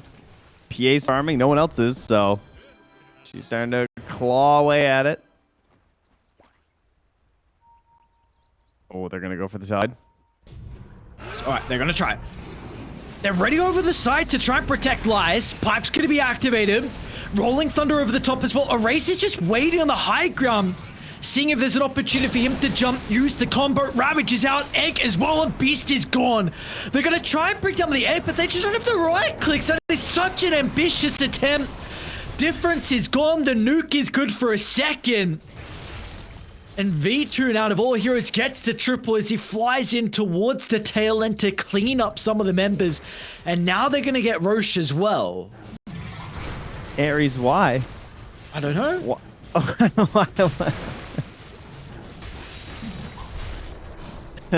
Press 1 in the chat if you're reporting your Beastmaster. If that's your pub. That is I feel like I'm on the mic there and I'm just like, we can jump anyone except the Tide Hunter. They can only win a fight if we jump the Tide Hunters. So, if we only see Tide, we don't jump. But yet, well. hubris. The hubris was there. They thought, we'll roar, crack will go off, but I'll lay an Aether Remnant. Well, there'll be a lasso. Surely. Surely that won't happen to us. No, we're different. We can kill Tide before he casts Ravage and ruins our Tifa. And you putting out a race on the high ground was just comical. Like, that was... He waited for so long until he was there to come in and help cover that egg to make sure it was like the final stamp on the fight. As they now steal the Tormentor and praise be he gets a free shard on Tide. That is busted. Oh, no way. Oh, that is so good for them. And yeah, I mean, that's okay. Which now leaves only 2 heroes left with shards. And man, you would love to see that go to the Phantom Assassin. It's not like a crazy game for the health. I mean, actually, not that bad considering this Void Spirit is 3,200 health. Yeah, I was going to say, the break is kind of whatever. The health is, oh yeah. Oh yeah. I mean, it's a dumb amount. Yeah, 28% of your max health. It's over a quarter of your HP. Okay, well, Pierre's going to get a free kill. Lasso, because sure. This is... Yeah, like, how many thousands of games have we seen of a Tide Hunter? Where how many thousands of times does it happen where they go on the Tide and he ravages and they just lose the fight? And now look at the status of this game. It's 76% probability for 9 Pandas. This tier 2 tower will go down with the next creep wave. You've got Satanic getting worked on for V2, level 20 as well pretty shortly. I don't know. Last time, they were in a similar spot, though, where they were really struggling to actually just get high ground. And like I think the worry of going high ground was there for them. They felt like they just couldn't do it because Tiny was their lowest farmed hero, again, just like this game. He doesn't have the items to be like scary Tiny sieging because he needs to lurk to have the threat of making plays. So I don't know. Maybe that's part of it. Like they could go a little bit too deep again, planting these wards, trying to make these plays, not getting the kill. Because this is eerily similar to game 1, and they managed to lose from a position like this because they went a little bit too deep with an Aegis on their PA. No, it's just unfair. Well, I guess maybe we should be counting down the timer until the Aegis is out. Then they'll be okay. The boys on 9 Pandas. 2 minutes left for them to work with. But they are starting to just trail behind the Phantom Assassin. Put him on the front. Let him go to work and counter initiate if he gets gone on V2. We'll start to put some damage into the T2 tower. And there's going to be no defense, so one move will shove out mid, they'll shove out top. Looking to try and just scurry across the map and get whatever little remnants and scraps they can. And the scraps aren't bad. It's a wisdom room, they're going to snipe. Yeah, that's Stack good. on the ancients. Meanwhile, though, they're coming high ground. Annihilate down. Satanic on V-Tune. That wisdom room is still there. Oh, Array's gonna show? Okay, do we want to go soon? T3's gone. Full wraparound's gonna be the call. Your buildings are falling. Difference for looking for the Rolling Thunder in. Trying to give the information, create some chaos. They've ran into Lies, but that's not the person you want to run into because he sets up for the Ravage. They're going to be able to continue to chase down Woe, but the anchor will expire and no one died on Dire, actually. Maybe an opportunity. They want to try and run in. Maybe So Bad is actually running the opposite way because V-Tomb is still in fighting shape with the Aegis for another 50 seconds. Yeah, they don't want to go on the Aegis. They have the Roar, but the friends aren't ready to go. There's no Rolling Thunder now. Woe is just regenning inside the base. Yeah, great positioning there from Lies, kind of getting the read on the angle they want to come from and just ruining it all. Also, the combo there with Loopsy, waiting until the Hex is out on the Void Spirit just to ensure they can get the chain stun to really whittle him down so that he can't fight. All in the service of Phantom Assassin, who will lose that Aegis in another 20 seconds, but they're still going to get one more tower out of it.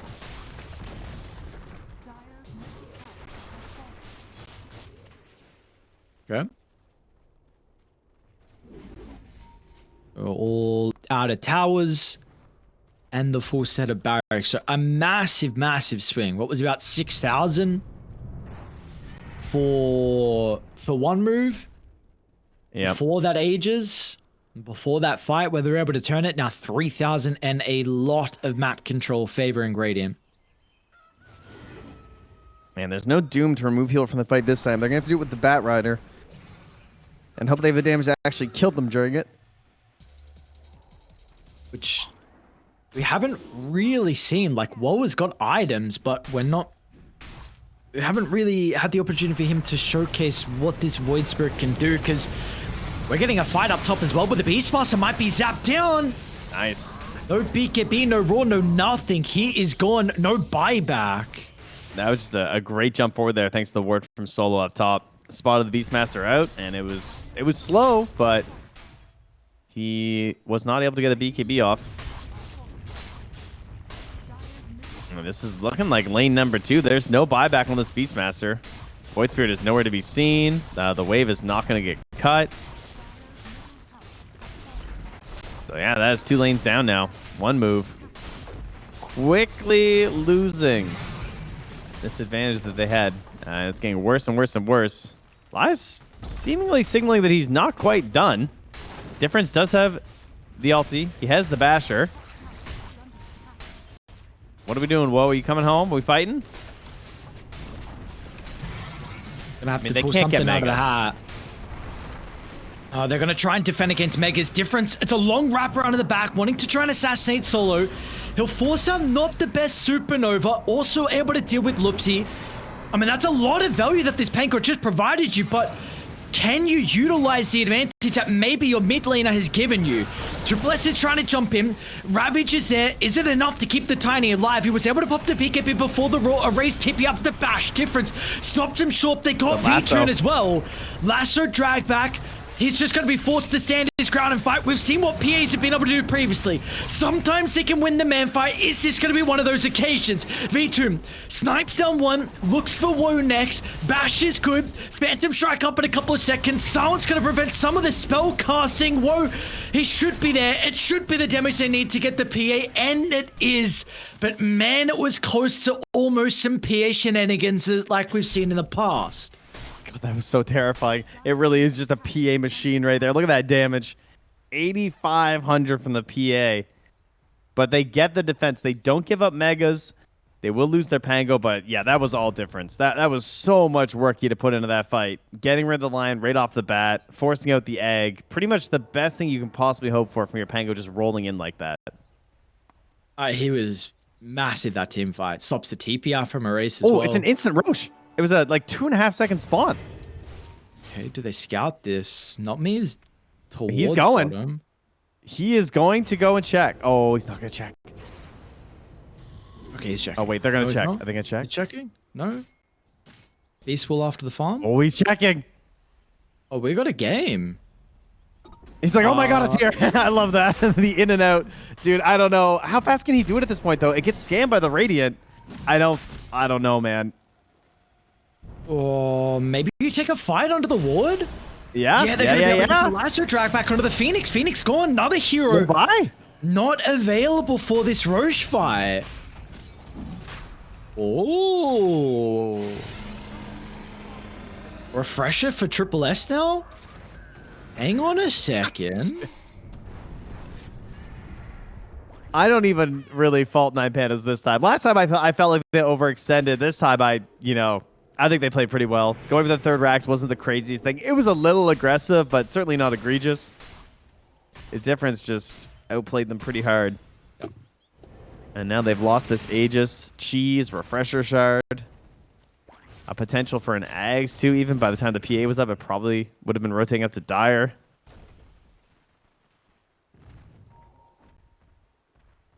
Okay. The silences on the Void Spirit are massive, right? With the eggs. I mean, Lion has nothing. Phoenix has nothing. So the potential to just ruin the lives of these supports is certainly there. Oh, sorry. My bad. Phoenix has Lotus. My bad. So we got one save. Yeah, we got something. Which is also important save versus the Roar as well. Roar, Lasso, maybe can enable V2, which is what you're giving everything over to. Solar Crest, Lotus, all the auras, Vlad, Shivas, Pipe. Let the man go to work. Very cool play here by Nine Pandas. They know where they're playing from one move, so they all smoke to go to their Wisdom Rune. Just knowing that they're not going to get their own, and then maybe catch someone who comes back for it. And also just, get it for yourselves. So they also have a creep wave here, too. Radiant's top tower is Okay. Let's see. Maybe there is some plays to be had of potentially shoving in bottom or following it if anyone TPs back and defends by themselves. There is no glyph. How The did they- ward gets spotted, though. How? Oh, the sentry. Okay. Yeah. I like hitting buildings here. Maybe they're gonna bait someone in the base though, thinking that they didn't scout at the observer. Okay, well, we're just D-wards. They're still gonna try and jump. Erases in, but the rest of the team are back. Are they gonna be quick enough to keep the Void Spirit alive? They are. He's back up the full with the cheese. Supernova's in a great spot though, but the Beastmaster's in some danger, but he's got the Aegis. And importantly, Difference is gonna crash into the middle with the Rolling Thunder. That's a massive ultimate. Difference again is the turning tide. He was huge to defend against Megas, and he's massive this time for the fight inside the base. Can you just pick a real hero? Oh, that's so ridiculous. Yep. Yep. I was a little worried, I'm not going to lie. I thought Woe was going to go down for a moment there. Yeah. But was close. He was believing with the cheese, so he was all good. Now they have an Arcane Rune here too. Level 25 for the Astral Step crit. We are officially online, ladies and gentlemen, with the carry Void Spirit build. It is time to blow some people up. Oh, and a bat Aghanims to put an end to this one. That's the plan, at least. Now, obviously, we've had a lead from Nine Pandas. They've gone for it. They've gotten these racks. We still have not had a single high ground siege yet from one move. But do they feel like they've got themselves the advantage? Man, it's only 37 minutes in, and we've had these many swings. Holy. Yeah, it feels like a much longer game. I thought it was closer to like 50. Yeah, no, I agree. Yeah, we said 37. I'm like, wait, are we serious? It's only 37? dire. Again, We've seen the tell a lot PA of- shenanigans. We've seen how close she can come to just winning fights. This dastardly hero. It's so scary watching the PA inside the fights because That was horrifying. You just know it's so close. Like the switch can be flipped, and all of a sudden she just crits down multiple heroes. It's like, sweet, okay, just PA things again. And it's the battle of the mind breakers as we saw there. Oh, another one. Okay, cool. So Faceless Void, PA, and Pango picking up some mind breakers right now.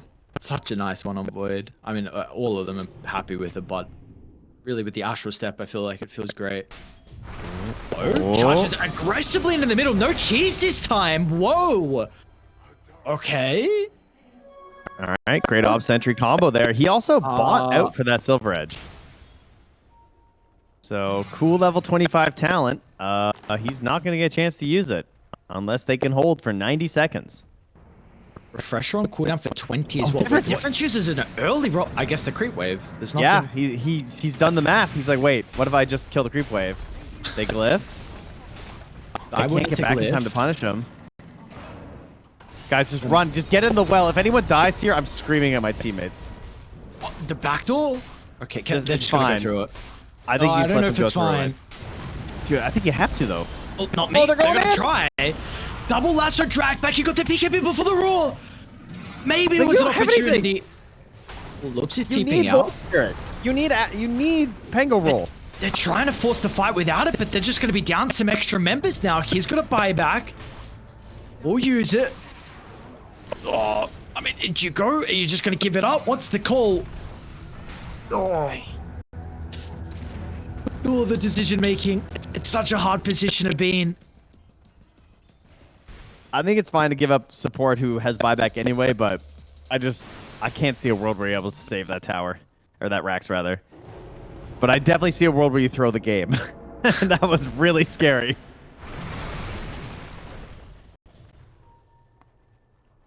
Yeah, their lineup is fine versus Megas. We're completely okay.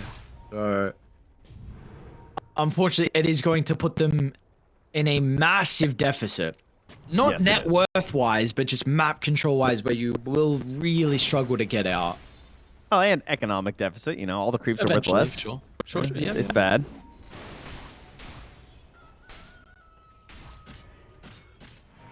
Triple S? Is he vulnerable outside the base? They're going to try and make the go, but so bad it's nearby to protect him. Maybe the turnaround's going to be there. Ready with the roar. He's got refresh shot. Second round of the roar is going to be up in a couple of seconds. If he wants to use it onto a race, they're going to go for the tide instead. Breakout from Woe. Double lasso. Oh, it's perfect. Not me drags them all back into their own graves, and they're good for 4. And maybe V-Tune as well. When the car catches up to V-Tune, you're just going to be forced to stand your ground and fight. There's nothing else you can do. A TP out. Have they got him? He made it? No break. That was crazy. Sorry, no bash. I mean, for the Pango. Oh my god. All right. Okay. Ooh. All right. Down mid. But there are buybacks. This is still doable. That's an amplified damage. And he's going in his on Whoa. All right, Whoa. What you got? Radiant Vision? Dude, just scan. Just scan. Yeah. Just scan and jump on grass. I'm disappointed. Oh, now he comes out. I mean, Whoa, you don't have buy, dude. Whoa. Wait, Whoa! He's under the Observer Sentry! Whoa! Can Sobat keep him alive with a fire shield? Oh my god! Dude, he's gonna Ogre still TP out so bad. Oh, what is going on? He's like, how? How do they have Ob Sentry here? Why? Why do they have Vision? Dude, oh my god, and the gem on Loopsy to get him when they knew where he was. It's just, what? Speaking of gems? My Void Spirit is throwing! Team! What? I need my Void Spirit in these fights. Oh my god. Alright, well, at the very least, Roche is not immediately available. Alright, they'll have their Void Spirit for one more fight by the looks of it. God, difference is just like Atlas shrugged right now, man. He's just got, you know, the whole world up on his shoulders. Yeah, he's put in a shift this game. Beast as well. Why I went the Ayn Rand version. That's fine. Thanks, Atlas. I have no idea what you're talking about. It's fine. Don't worry about it. All right, let's go, Void Spirit. I want to see some damage. Rapier's damage. He has that queued up. He's wanting the Scepter Blessing first. Speaking of Scepters, unfortunately this is not available for them with this Roche spawn. It's going to be a Refresher Shard, which Tide would be happy with, I imagine. Maybe there's a world V-Turn takes it, but I think his slots are going to be a little bit rough with the Aegis now.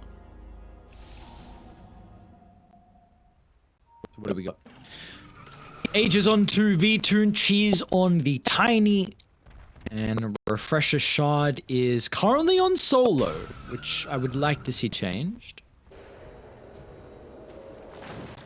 Right? Yeah. I guess Lies has the mana. I get you have to. Oh, I think you need. Soul That Ring, is true. There's definitely mega mana issues. You're not wrong. He'd have to like Soul Ring, keep that in, and then he's swapping out his phase. I mean, the eggs are good. All right. Well, how do you win this game? They have Glyph right now. Tiny still doesn't have that much attack speed or anything, so he can't really just like end it. But they got creeps for once.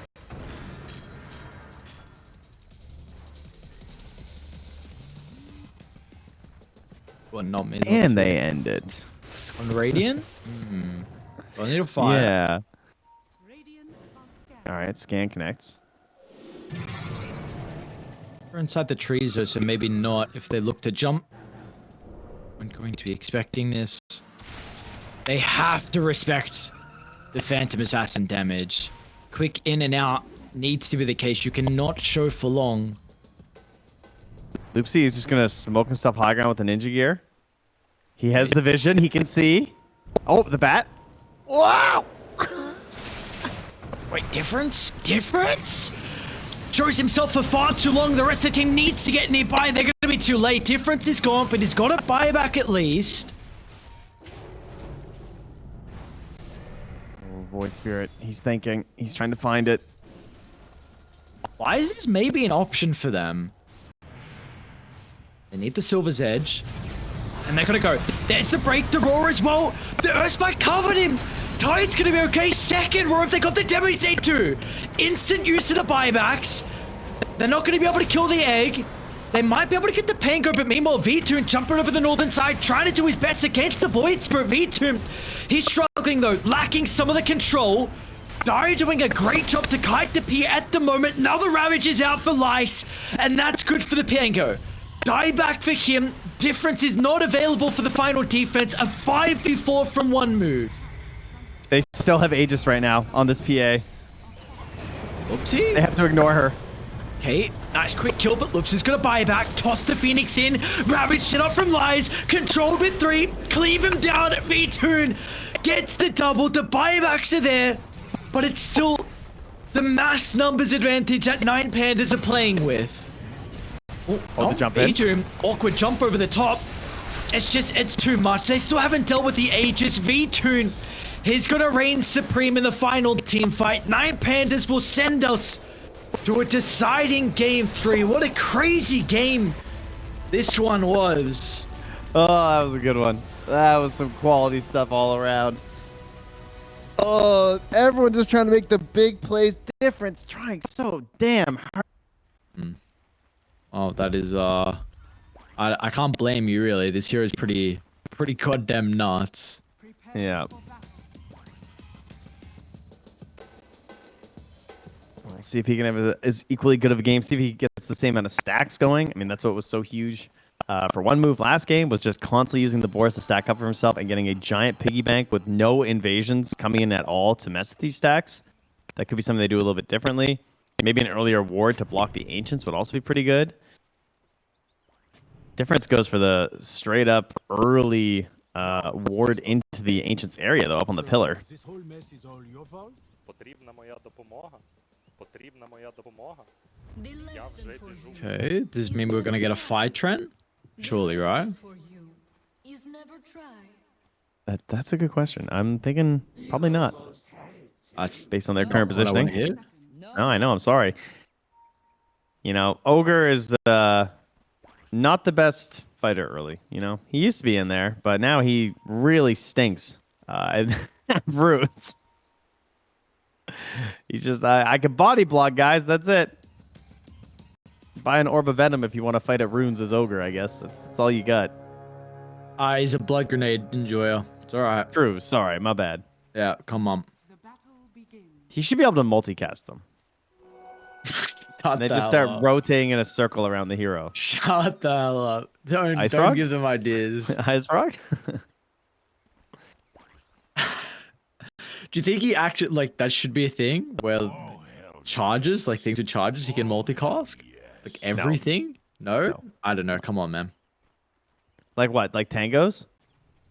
Yeah. And he actually gets separate buffs, so he's just getting like 30 HP regen. Wait. But then he loses all his tangos, like it actually uses them at the same time.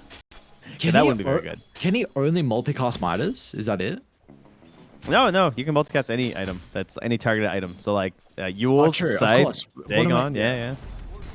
The only efficient one is Midas. You Yeah. know, the only like good one for sure. Dude, I completely. It's just like I only see Midas, so I'm just like, because I'm trying to think of everything else, and I just haven't seen any other single target on this hero in such a long time. Yeah, they're busy buying like good support items, I guess. Solar crests and stuff. Bunch of nerds. I was trying to come up with a world where we can multicast Refresher, but no, it's okay. What would that even do? I don't know. Wow. No, it'd put it off cooldown. You'd use it, put it off cooldown straight away. Use it again. Infinite stun. Okay. Yeah. V2 is cooking this first wave. 7-0. Pango doing good mid as well. 5 and 3. So see how the lanes are going to shape up. I think the classic will top, not me. Might actually be in some danger, but the Bloodseeker didn't want to chase down. Not me though, when Solo was held back by the Earth Spike.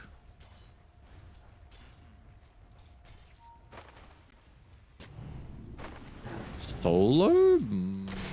What's going on here? Is he going to be able to get the kill? Is he going to die? He's going to die. Nice timing of the Starbreaker. Don't see that very often. Oh. Nice job there, comboing up with the Earth Spike. Solo getting a bit too big for his birdie britches. He's what? What did you say? His birdie britches. Britches? Of course. Yeah, his britches. Too big for his britches. What are britches? They're pantaloons. I see. Yeah. I feel like you're trying to make me say it wrong and swear. I think that's what you're trying to make me do. Tower is under attack. Not the worst idea.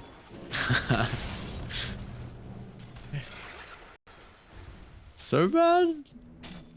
Battling with Lupsi, but Woe is coming on over, and I don't think this is a fight that Lupsi's going to win. Woe actually wants to leave. I guess he's got a creep wave coming onto the tower pretty shortly, so wants some last hits instead of a potential kill that may not even happen. So Bad does have another round of spells, and he's also got the assistance of the creep. How nice of it.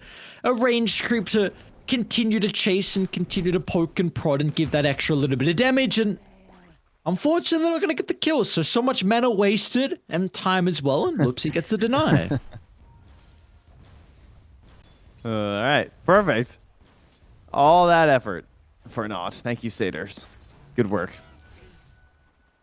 Did he blood grenade as well to lower his health pool? Is that what I just saw? I think he did, no? Yeah, he did.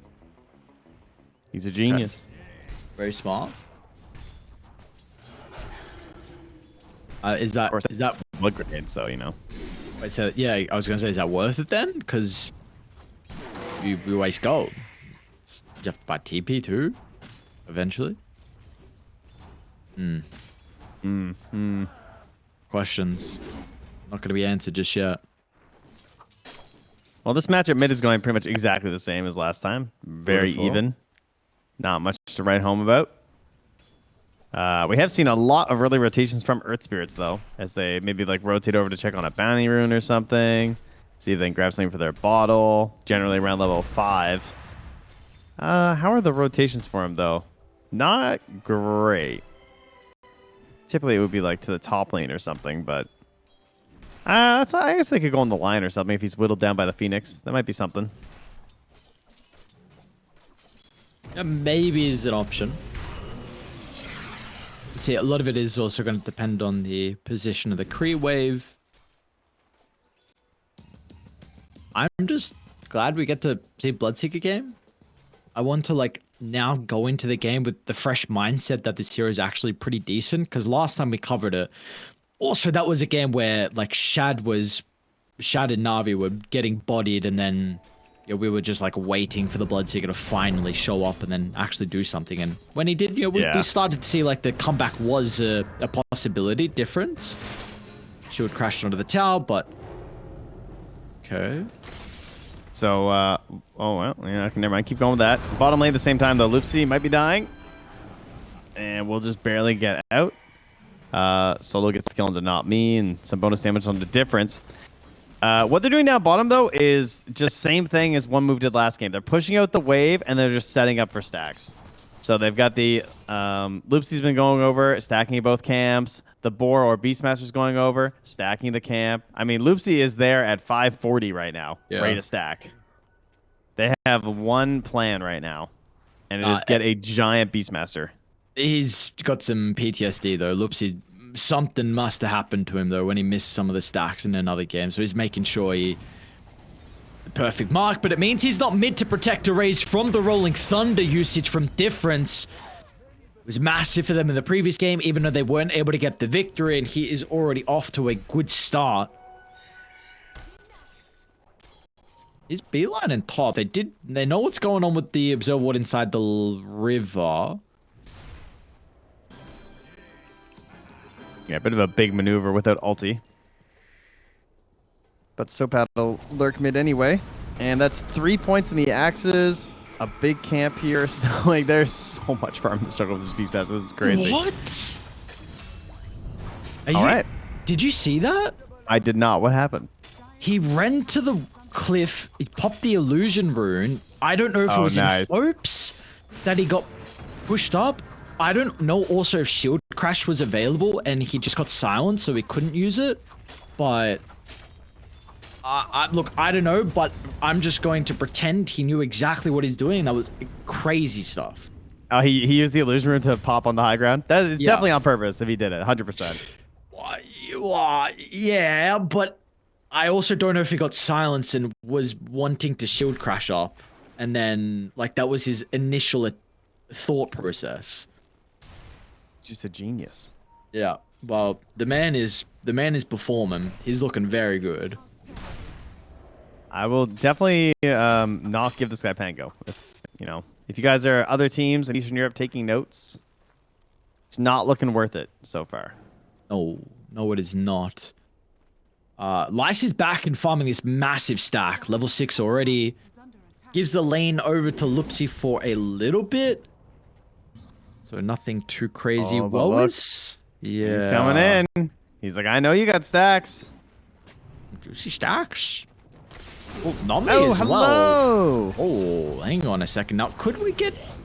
Oh, yeah, he's going to munch some of them. He can definitely get this camp. They're going to get Ancients, all too. Coming in. We're getting Ancients. I think they can with the Swashbuckle and Shield Crash. Oh, this is very cool. This is a great use of Clinks. Very nice. I like just not even bothering with the Ancients, though. I think it'll take too long. It opens you up to opportunities. There's more farm on the map that you can just go and grab instead that's safer. And then there's also a chance to just come back in. Like, they're going to be freaked out. They're going to come and try and find the ward. Like, they're going to be centering like crazy, I'm sure. Although so bad, unfortunately, just comes back in with now. Will he sentry first or ward? He just goes for the flat-out block. Right in the middle camp. All right. Not even try to hide it as well. Like, sometimes you put it in a corner, like, maybe they miss it. Mid lane again? Difference? Wait, how's the Pango here? I saw the dead shot, but I don't know how we got there originally. It's fine. Those sounds too late from Loopsy. Very close. Wisdom Rune as well. Solar Guardian used. Triple S going to be nearby. This is 4 Radiant Heroes for the Wisdom. Did they get it? No, Oh, there wait, hang wasn't on. even It's wisdom. really They were just late for the Wisdom. I know, they were just moving over here because Ogre did the ward and just kept going. Okay. I'm so used to a fight around there this end by the Wisdom. Spirit? A lot of danger as well. Triple S is getting mega value out of that Solar Guardian across the map, and Lupsi's spellcasting really hasn't done a whole lot with the Muerta early on. Yeah, that's a bit of an issue with the Muerta, of course. Very easy to just biff a bunch of spells and feel like you're wasted on the pick. But it's okay, because he can still stack. Sick. He really needs Beastmaster to take these for his own sake.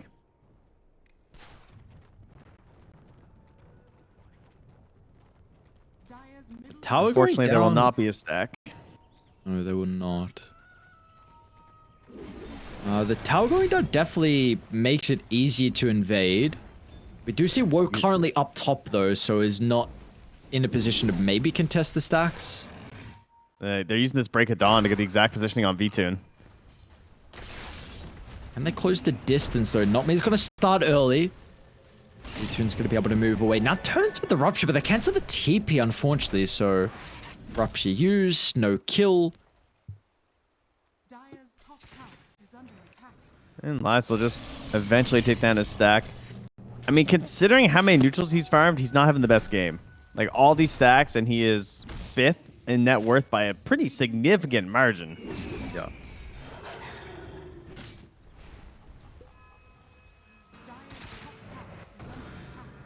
Yeah, he's a bit poor as the Beastmaster. Man, what was huge? 1-0 and 2, 84 last hits. Gonna be the Maelstrom, which is pretty much completed. Just needs a gold for the glove. We'll see what the build is going to be afterwards for the Clinks. I'm intrigued. Do not get this hero very often. Yeah, we have the attack range is always necessary, so the more attack range you have, the more your skeletons do, so the typical Dragonlance, but he wants the Mjolnir into the Shard first, at least according to his quick buy. So not too worried about his own tank ability.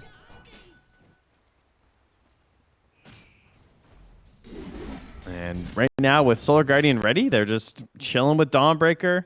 She is under vision right now, but it has dissipated, so now they don't know where she is. But typically you want to be like ganking towards the Dawnbreaker right now if you're 9 Pandas, because she's the hero who's, you know, not going to get saved by a Giant Solar Guardian. Yep. She's not. What do we want to see from 9 Pandas? Are we still just... They need to continue to protect their triangle, just to have the Ancients open for the Beastmaster to finish the Scepter? I mean, yeah. I mean, he's going to get it pretty soon. It would be nice if they can keep the triangle. Yeah, that is definitely true. I think overall they just need to try and hold whatever objectives they have left. Like, this mid tower is probably the most important thing. Someone just needs, like, Lipsy just needs to live here. And then keep that open, because that's probably the most likely way that Beastmaster is going to continue to get farmed. But like right now, he's in a very scary spot, having to axe this this wave, and he even has the sentry, and he's still just running, and rightfully so. Nice stun, not me. The relic does escape on the courier as well, as they were just moving over here. Beastmaster was, or sorry, Bloodseeker was getting worried, but part 1 is done for the blood. Yeah. Unfortunately, part 2 is still a little bit of gold for V-Tune. This is probably bound to happen with your lineup, especially if the Earth Spirit doesn't have a good game. Like, if your early movements... I don't even know if he really made any, though. It was mainly just the fact that Radiant, their movements, they converted on them. So he... If he ever made any difference, was going to be able to respond, and also the supports were high enough to be able to contest. And so we know Bloodseeker needs Radiance. We know that the Beastmaster needs Scepter. And unfortunately, until then, this lead is just... not going to really stop. Timing is going to sync up well, though, I will say. Like, we're almost there. 1,000 gold away from the Radiance. Beastmaster, just a couple hundred gold away from Ag. So they can probably, like, smoke. I'd say bring the blood even before the Radiance, and just make sure you have the Earth Spirit. I think you can still fight with Bloodseeker, and that'll still be useful enough.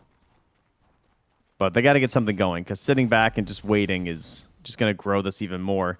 The problem is where the Dawn is playing. Like, how do you gank Triple S right now? He's just staying super safe, farming Ancients even, just to make sure that they don't get the gank onto him so that he can turn whatever fight happens around. Loopsy up top. Finger lacking the mana, but it will not... Oh, maybe it will matter in the end. Loopsy going to try and TP out. Okay. The goddamn tar bomb. Aha! Magic! That's great. Wonder if this is an easy Roche to read or not. The map, it's... Maybe? You've got a pretty decent ward inside the Ancients that doesn't see the Beastmaster, but... Roche will go the way of 9 Pandas nonetheless. About a minute slower than the one last game from one move, but yeah, as you said, they didn't quite get the read on it. I mean, the tower was still up. Wasn't necessarily guaranteed. Could have been a good fight for them for sure, though. Like Pangolier rolling around in there with the Solar Guardian being available. Certainly something they could have defended. Maybe something they probably should have had vision on, to be honest.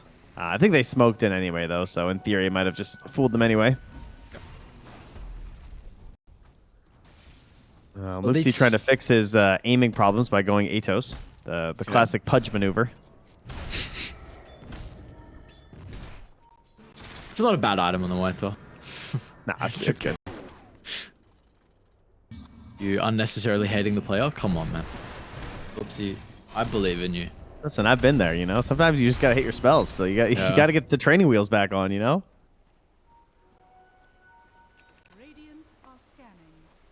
Also, don't buy your kids training wheels. Just give them a balance spike. Trust me.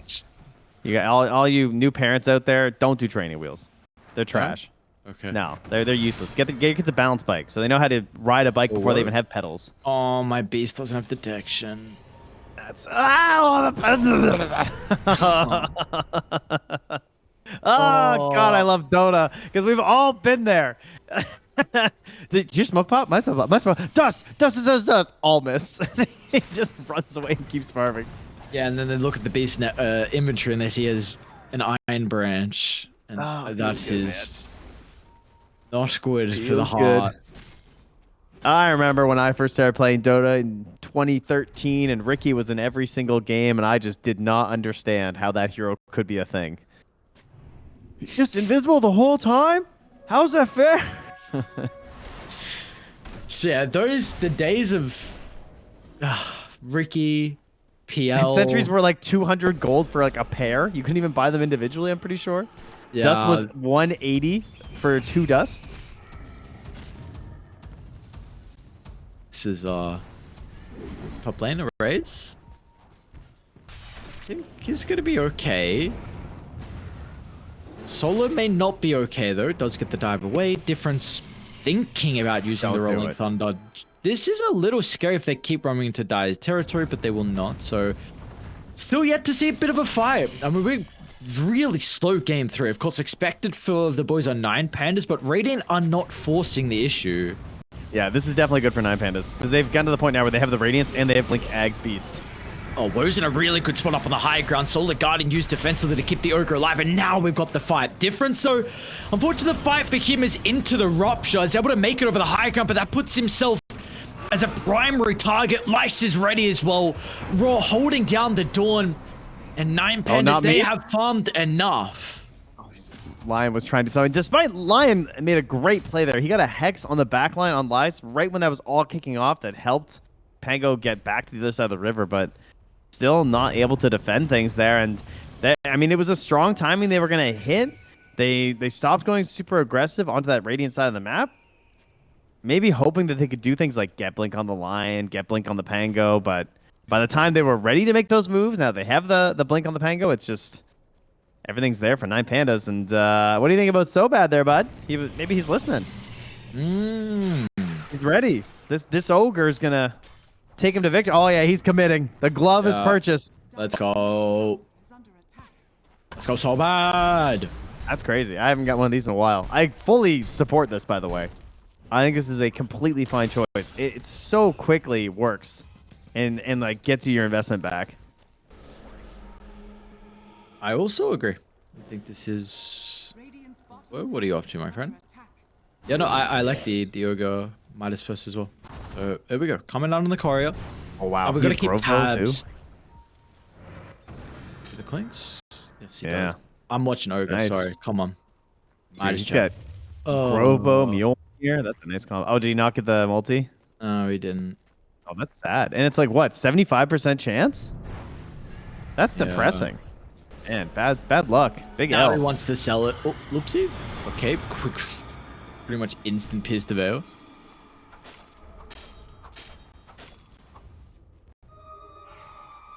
Well, you know his team's watching if he gets a multicast Midas first, and now that he didn't get it, flies top lane. Stole a Guardian for the Lion? Really? I mean, definitely 9 Pandas are going to have the outpost to be able to TP more heroes into, so you are forcing the issue. Lice runs further down into the Dude. territory where one move are going to be able to respond. That was so good. That was actually a genius Solar Guardian because the Aegis was expiring. Oh, the swash difference. Nice. Okay. It was cool, but nothing more happens. White top? Okay. Yeah, hold on now. Maybe more There's will an happen. ulti and a alright? blink. Sobat took the Fire Blast. Sobat's actually going to find the Earth Spirit of the tree line, and if it's tried to snipe him with a blink at the last second, not going to be able to do so. Man, I really like that play because you're right. It did seem kind of risky. Oh, denies the amplify damage rune and might die for it. Smash. Bonk goes the head. All right, triple S. Good decision. I mean, perfect timing on that Aegis expiring. Like, that couldn't have been better.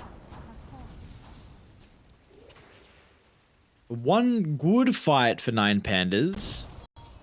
Looking like maybe they were going to be able to stabilize this game.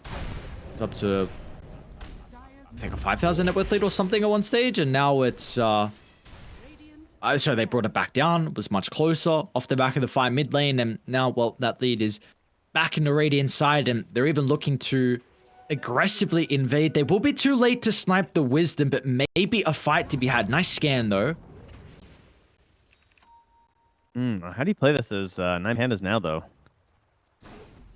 Do you actually go in? Oh, okay, they're not going to commit on the side of one move. Fair enough. I mean, Solar Guardian's up.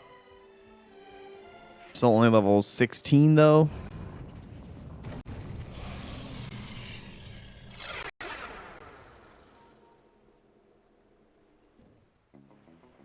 Erase is really close to BKB on this Earth Spirit. Not a lot they can do about that once it's up and running. No. Fortunately not. Maybe some of the damage from the clings could catch him off guard, but okay, Lice sees an easy opportunity for the Pango.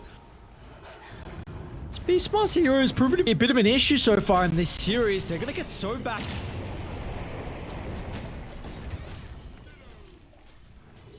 Maybe a tier 1 tower mid they can also get as a reward. Yeah, I would think so. I could definitely see them moving over for this, though. Oh! I don't... Did they have the damage? Maybe. Probably not. Nah, he's BKB. Well, maybe with Solar. Earth Spike, Hex, they Solar Guardian, Clinks, then Dawn.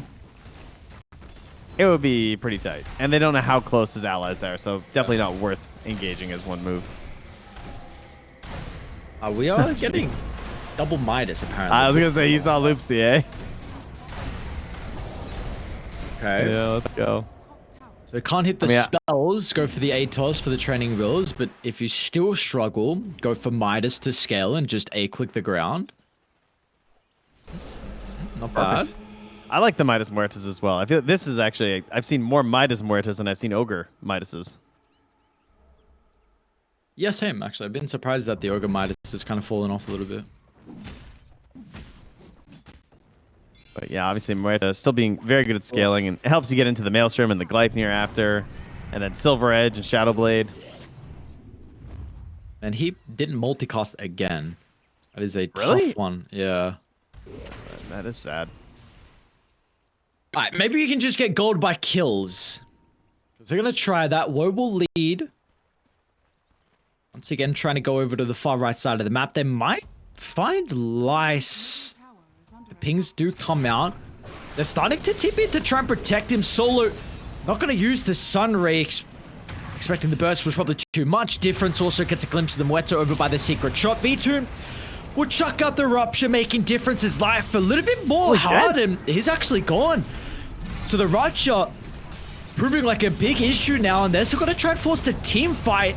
Woe's got a great position with the clinks on the high ground, but the egg will go up, but it's not going to matter. Meanwhile, inside the river, V2 trying to chase down so bad. The Bloodseeker will go uncontested. BKB, that's enough for multiple kills. V2 reigns supreme, and I believe got a glimpse of Not Me. Nice blink away. Yeah, he's leading him towards Woe. Potential for a turnaround play here. They're not going to find it, so ends up being a 9Pandas favored fight. They do lose their Beastmaster, but I don't think that has everything on it, I'm assuming, or that gold would be very lopsided. Is it? Is it? Actually, I think it makes sense. Oh, wow, that was a lot of gold for the Bloodseeker. Holy shit. He was almost lead. 1,336 gold. It's one off. Yeah, he's kind of rich now. So what does my Pago got queued up? He's got Lotus for difference. Okay. So... Oh, interesting. Yeah, he was going eggs for a while, but that was a good choice. Guess some extra value against the Raw can feel nice. And, I mean, Couple of Bloodseeker also silences. hates being ruptured, so... Yes, true. We'll see if that's going to be enough to cover him inside some of the team fights. 5 seconds of protection. Are they forcing this, Roche? Oh, I don't know. This is a bit spooky without a kill. There's no egg for 30 seconds. They spam a lot of spells.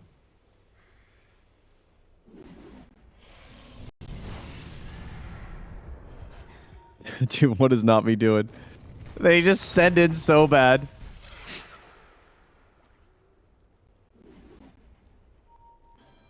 We've got a pretty good ward inside the lane. Oh, they get a glimpse of the lineup, the high ground dead shot to try and maybe cover the D ward, which they'll get. See the massive fight just to D ward. That's getting spooky. KB still 1,000 gold away on the Dawnbreaker. One move starting to retreat here. Will 9Pandas move in for the Roche with their Beastmaster? They could just send in Lies and have him start working it. Not Me's feeling a little crazy. I think they see a difference, man. How they'll go. Do you agree with the Not call Me. to give up Roche? Well, I don't know if Not Me's giving it up. Is he He's thinking about giving it up. gaming? He ain't gaming. He's maybe gaming. Oh, alright. Dude, what a shot! I don't know if he was close enough, but still that was very cool. Check him PC. That was actually crazy.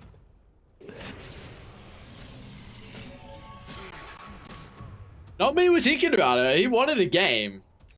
He was on board with your question if he's gaming or not. That would have been very ambitious. Alright, well, this game was looking a little bit weird, a little bit slow, but we now have an Aegis Bloodseeker, and... Oh, he's got Dagon queued up. I don't know if this is what the Bloodseeker's been going, but... Okay. Interesting. A little difference. And we are getting close to some killers, but... Just these big team fights been teasing us so far. Haven't got them just yet. Double Wisdom. tower is under Yeah, I was don't know that how many like of them.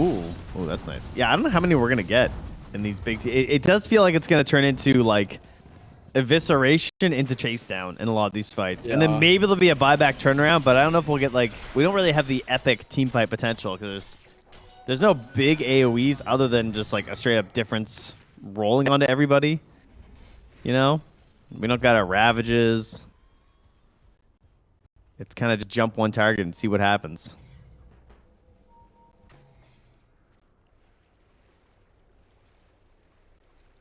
Maybe the difference can be that ability for them. Jump one target with Woe nearby. He's gone a little bit defensive But I don't know how much. I really don't have a good read on the Clink, so I don't know if this is like enough with his items to do a lot of damage in the fights. Nami went for the enchanted quiver on Lion. That is beast. It's kind of a Chad. Radiant's top tower. Why not? That fist of death is gonna be going crazy. I mean, he must have had some really bad neutrals. Surely not. Surely, actually. I mean, keeping tabs of so bad's Midas as well. I don't know if you've seen recently how it's been looking, but I know. I was waiting for the next one, but he's up to a pipe, so it's okay. But the Muerta's still ahead of him, so I feel like the investment hasn't really worked out too well. yeah, I think you lied to me. Thought you said it was good. That's true. Vitoon. We're gonna run blindly into them or raise ball instead. Is this the person you want to go on? 2600 help. The nuke. It's close. It's close. It's good. They'll get rid of the Earth Spirit. Quick kill. Get out with their lives. They will not try and force it any further. That took 3,000 damage to bring him down, but they get there. No BKB.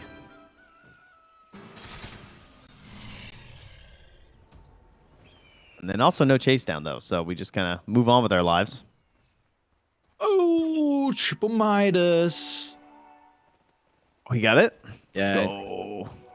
Nice. Feels Gem good. now? It's good to see an ogre winning, you know? Good little Yeah. support gamer. Having a fun time. And especially one who goes Midas first as well, because it kind of justifies you to go Midas. Yeah. can- Woe has BKB in like 80 gold, so Okay. Very intrigued on how Solo is going to play this game with the egg. I think this is, depending on Woe's positioning, I mean, this egg should always go down. Maybe the Raw can cover, but you've got Lincolns for Woe. So it does feel like it's a bit more of a difficult game for Solo to use his egg. yeah, I like maybe like outskirts, kind of not trying to use it to like dominate the whole fight, because it doesn't really dissuade a lot of their issues. Like if it's in a spot where you're thinking about like dissuading and attacking the Clinks might just like turn and kill you. So I kind of like if Earth Spirit gets jumped and it looks like a winnable fight, just egg Sunray, you know? Aegis is about to expire in 30 seconds, so they are deeper inside Radiant's territory. Also They get starting to scanned close out. in the area. What is not me up to? What? He's living, I guess. Are you serious? Did you? Huh, okay. That was incredibly crazy. I don't think I've seen that one before. My lion cutting wave using finger to get the cleave? Dude, sometimes, you know, you have an enchanted quiver and you got a game. You know? This guy's a life. gamer. Yeah, he just games. So what can you do? Whoa. I mean, I have so much information in the mid lane. Get D-Water though, the gem. Until Loopsy. And no big advantage was actually built with the age. In fact, the gold went up more for one move compared to 9 Pandas. Yeah, they're farming a lot. Like I look at Woe and he is just moving across this map, gobbling up absolutely everything. Yeah, that boy farmed, but again, I just don't know if the Clinks' net worth really, like how much it translates into. Like last game when I see a Phantom Assassin, I'm pretty aware. V-Tune? Looks like they should be able to get through, but they're going to rupture the Ogre, which may give a good fight for difference if they want to try and force it. There was a fresh gem, I believe, completed as well. Oh, unfortunately, giving that over. Double gem now for Dire. That's good. 2 minutes till the next potential Roche. Up top, they're going to find Clinks. Whoa. Whoa. A protective course against the Link and Solar Guardian. Woe's going to do his best to try and stand his ground, but they're in danger now. Woe is not escaping, and Triple S, he will get out, but... Alright, 9 Pandas bring everyone for that little skirmish.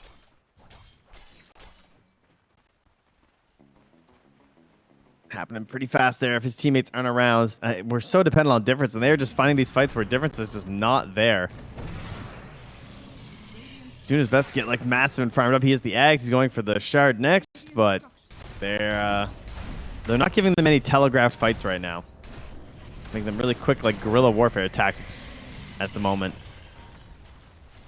And V2 not scared, just gonna keep hitting this tower. Losing a courier. Dire's courier has been killed. Nice goes Dagon next. Okay. Wonder if it's because of Lincolns. Yeah, Bloodseeker also goes Dagon. Yeah.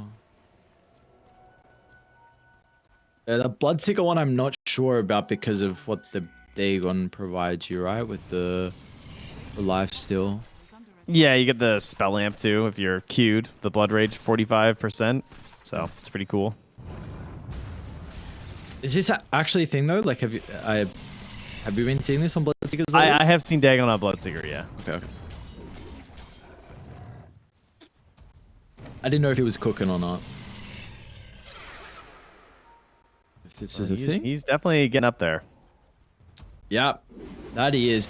I guess one thing is like, also, how does Arrays look to play this game? Very sacrificial. His net worth has taken quite the hit, and that might continue to be the case with the Moeta, Midas, and the scaling that we're getting out of Luxie, like BKBs being the item of choice for the Moeta. So, yeah, very intrigued on at least what Arrays is going to be able to do for them. Like, levels is fine, level 20, but it's just the net worth isn't the greatest for him. But maybe he doesn't need that much net worth to play this game. Yeah, I think I'm totally okay with that. Difference mid lane? Ooh, yeah, that could be really bad. He still only has Lotus right now. I guess he has Shard too, but obviously if it's a silence issue, then he's going to be struggling with multiple silences. They are trailing them top lane. First point of contact is going to be difference. They don't quite see him. They will see him now with the Shivas. Lotus at the last second. Solar Guard as well. Everything used to keep him alive. Are they going to be able to? Difference somehow still alive. And now this needs to enable Woe. On the Clinks inside the Rip, being able to beat into a Raze, and they've got him. Nicely done, but still it might not be enough because V-Toon's Bloodseeker will go uncontested. He's trying to stalk down Woe. The AoE damage, he's brought him low enough to be able to sniff him out where he is. And now he's going to go run back towards the tail end of the fight. He'll be there too late for so bad, but at least he's able to make that a good fight. It's exited 1,000 damage over 5 seconds. That is pretty wild. Oh, that was so cool the way he stalked him in the river without even having the vision to get the thirst. I thought he was getting out there for a second, but V2 perfectly played by him, and now into the Dagon level 3? Hey. All right. Roche up in 30 seconds right now, nearing level 25 for this Bloodseeker. The ruptures have been pretty brutal. Yeah. Having 2 of them will be even worse. And the Lotus, you know, roaring the Beastmaster, it did cause him to die at the very least, but still a problem. I was just going to say, I feel like my Clinks is not doing enough, and he's got crit stick into Daedalus. So he has had a lot of fights where he has been able to right click, but hopefully maybe this item is going to actually give him some value when he's free off on the side of these fights and being able to get the damage out. Ooh. What are we getting Agnums for here? Earth Spirit, I guess. As much as I love Parting Shot, I'm pretty sure they're going to give it to a Raze. You're trolling, right? I can't tell. What? That I like Parting Shot? Yeah. Yeah, I think it's cool. It definitely has its uses. Dude, the target is untargetable, muted, and disarmed for 4 seconds. That's a long time. I mean, when it's free, I agree Earth Spirit's better, but I don't think Parting Shot's that bad. 4 seconds to just remove Clinks is pretty hype. Okay. You know?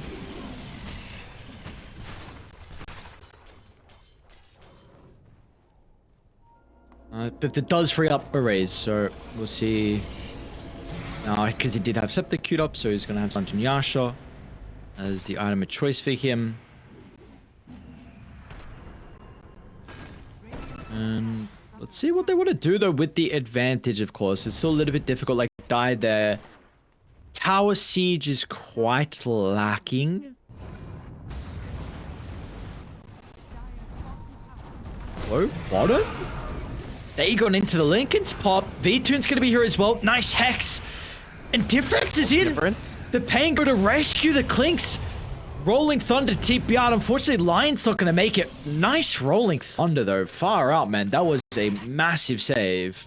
The tips from the teammates, keeping this one alive. But they know the position they're in. It is definitely on the back foot. Yeah. Been that way for a while now. This game has looked quite difficult for them. We haven't been able to see them really be proactive. Triple S going to TP under the ward. A race, unfortunately. Bit of an awkward timing there. All right, he has reached maximum level. Dig on 5. 1 click and dig on. Jesus Christ.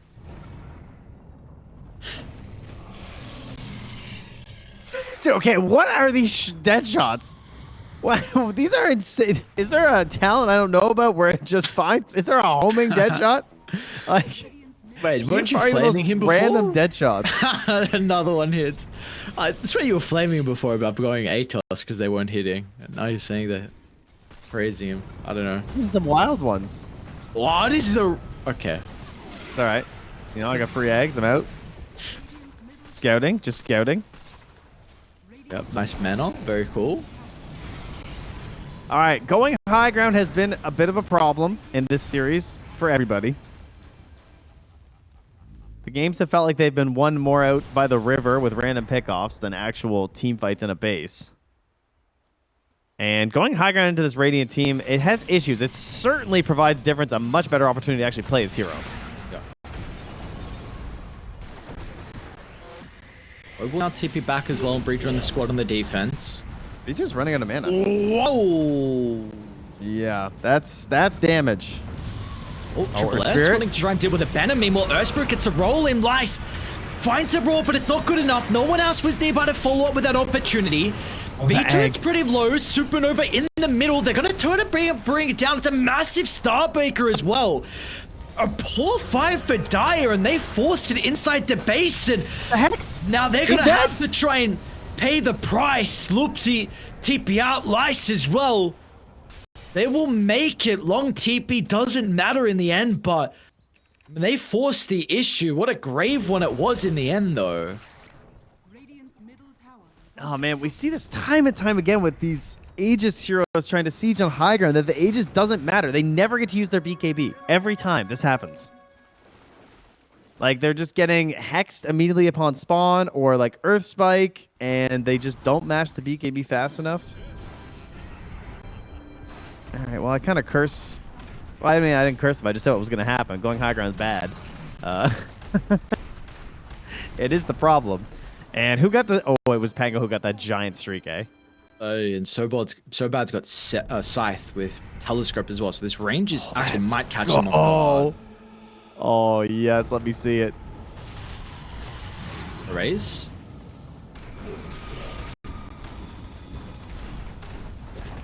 Boy, they're falling. Holy man, they are falling fast. We leaving? We sticking? Are we doing our own little high ground throw? What's going on? I think 2 lanes. I think go bottom. 2 lanes. 2 lanes! That's 18 seconds. Listen, I had to throw a game, all right? If you want to throw a game, you go bottom. They will not want to. They want this series. They want to move over in the upper bracket. Aries, we have 36 minutes till the next series starts. We got time. It's fine. They can go bottom, all right? We can get ourselves a nice 70-minuter. Solo has finally finished the long journey. Is this like Slacks playing Phoenix in this game? Fucking Tranquil Boots Refresher. This is Slacks ass build.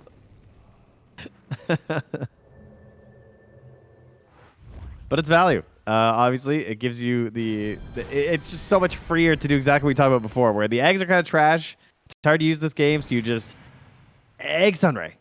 Try and keep someone alive. Oh, Bloodseeker. V-Tune, hexed up. What a target. They're going to try and dump everything onto V-Tune. If they got the damage Deceptor last second, Earthspirit keeps him alive. It's not going to matter.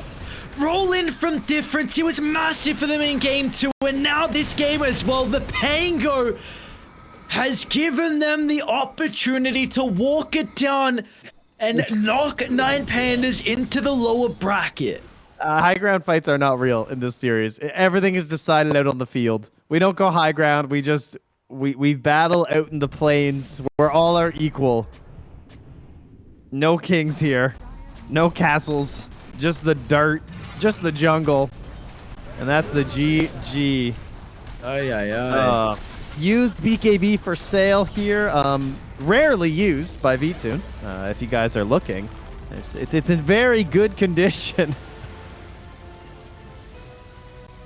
Man, this difference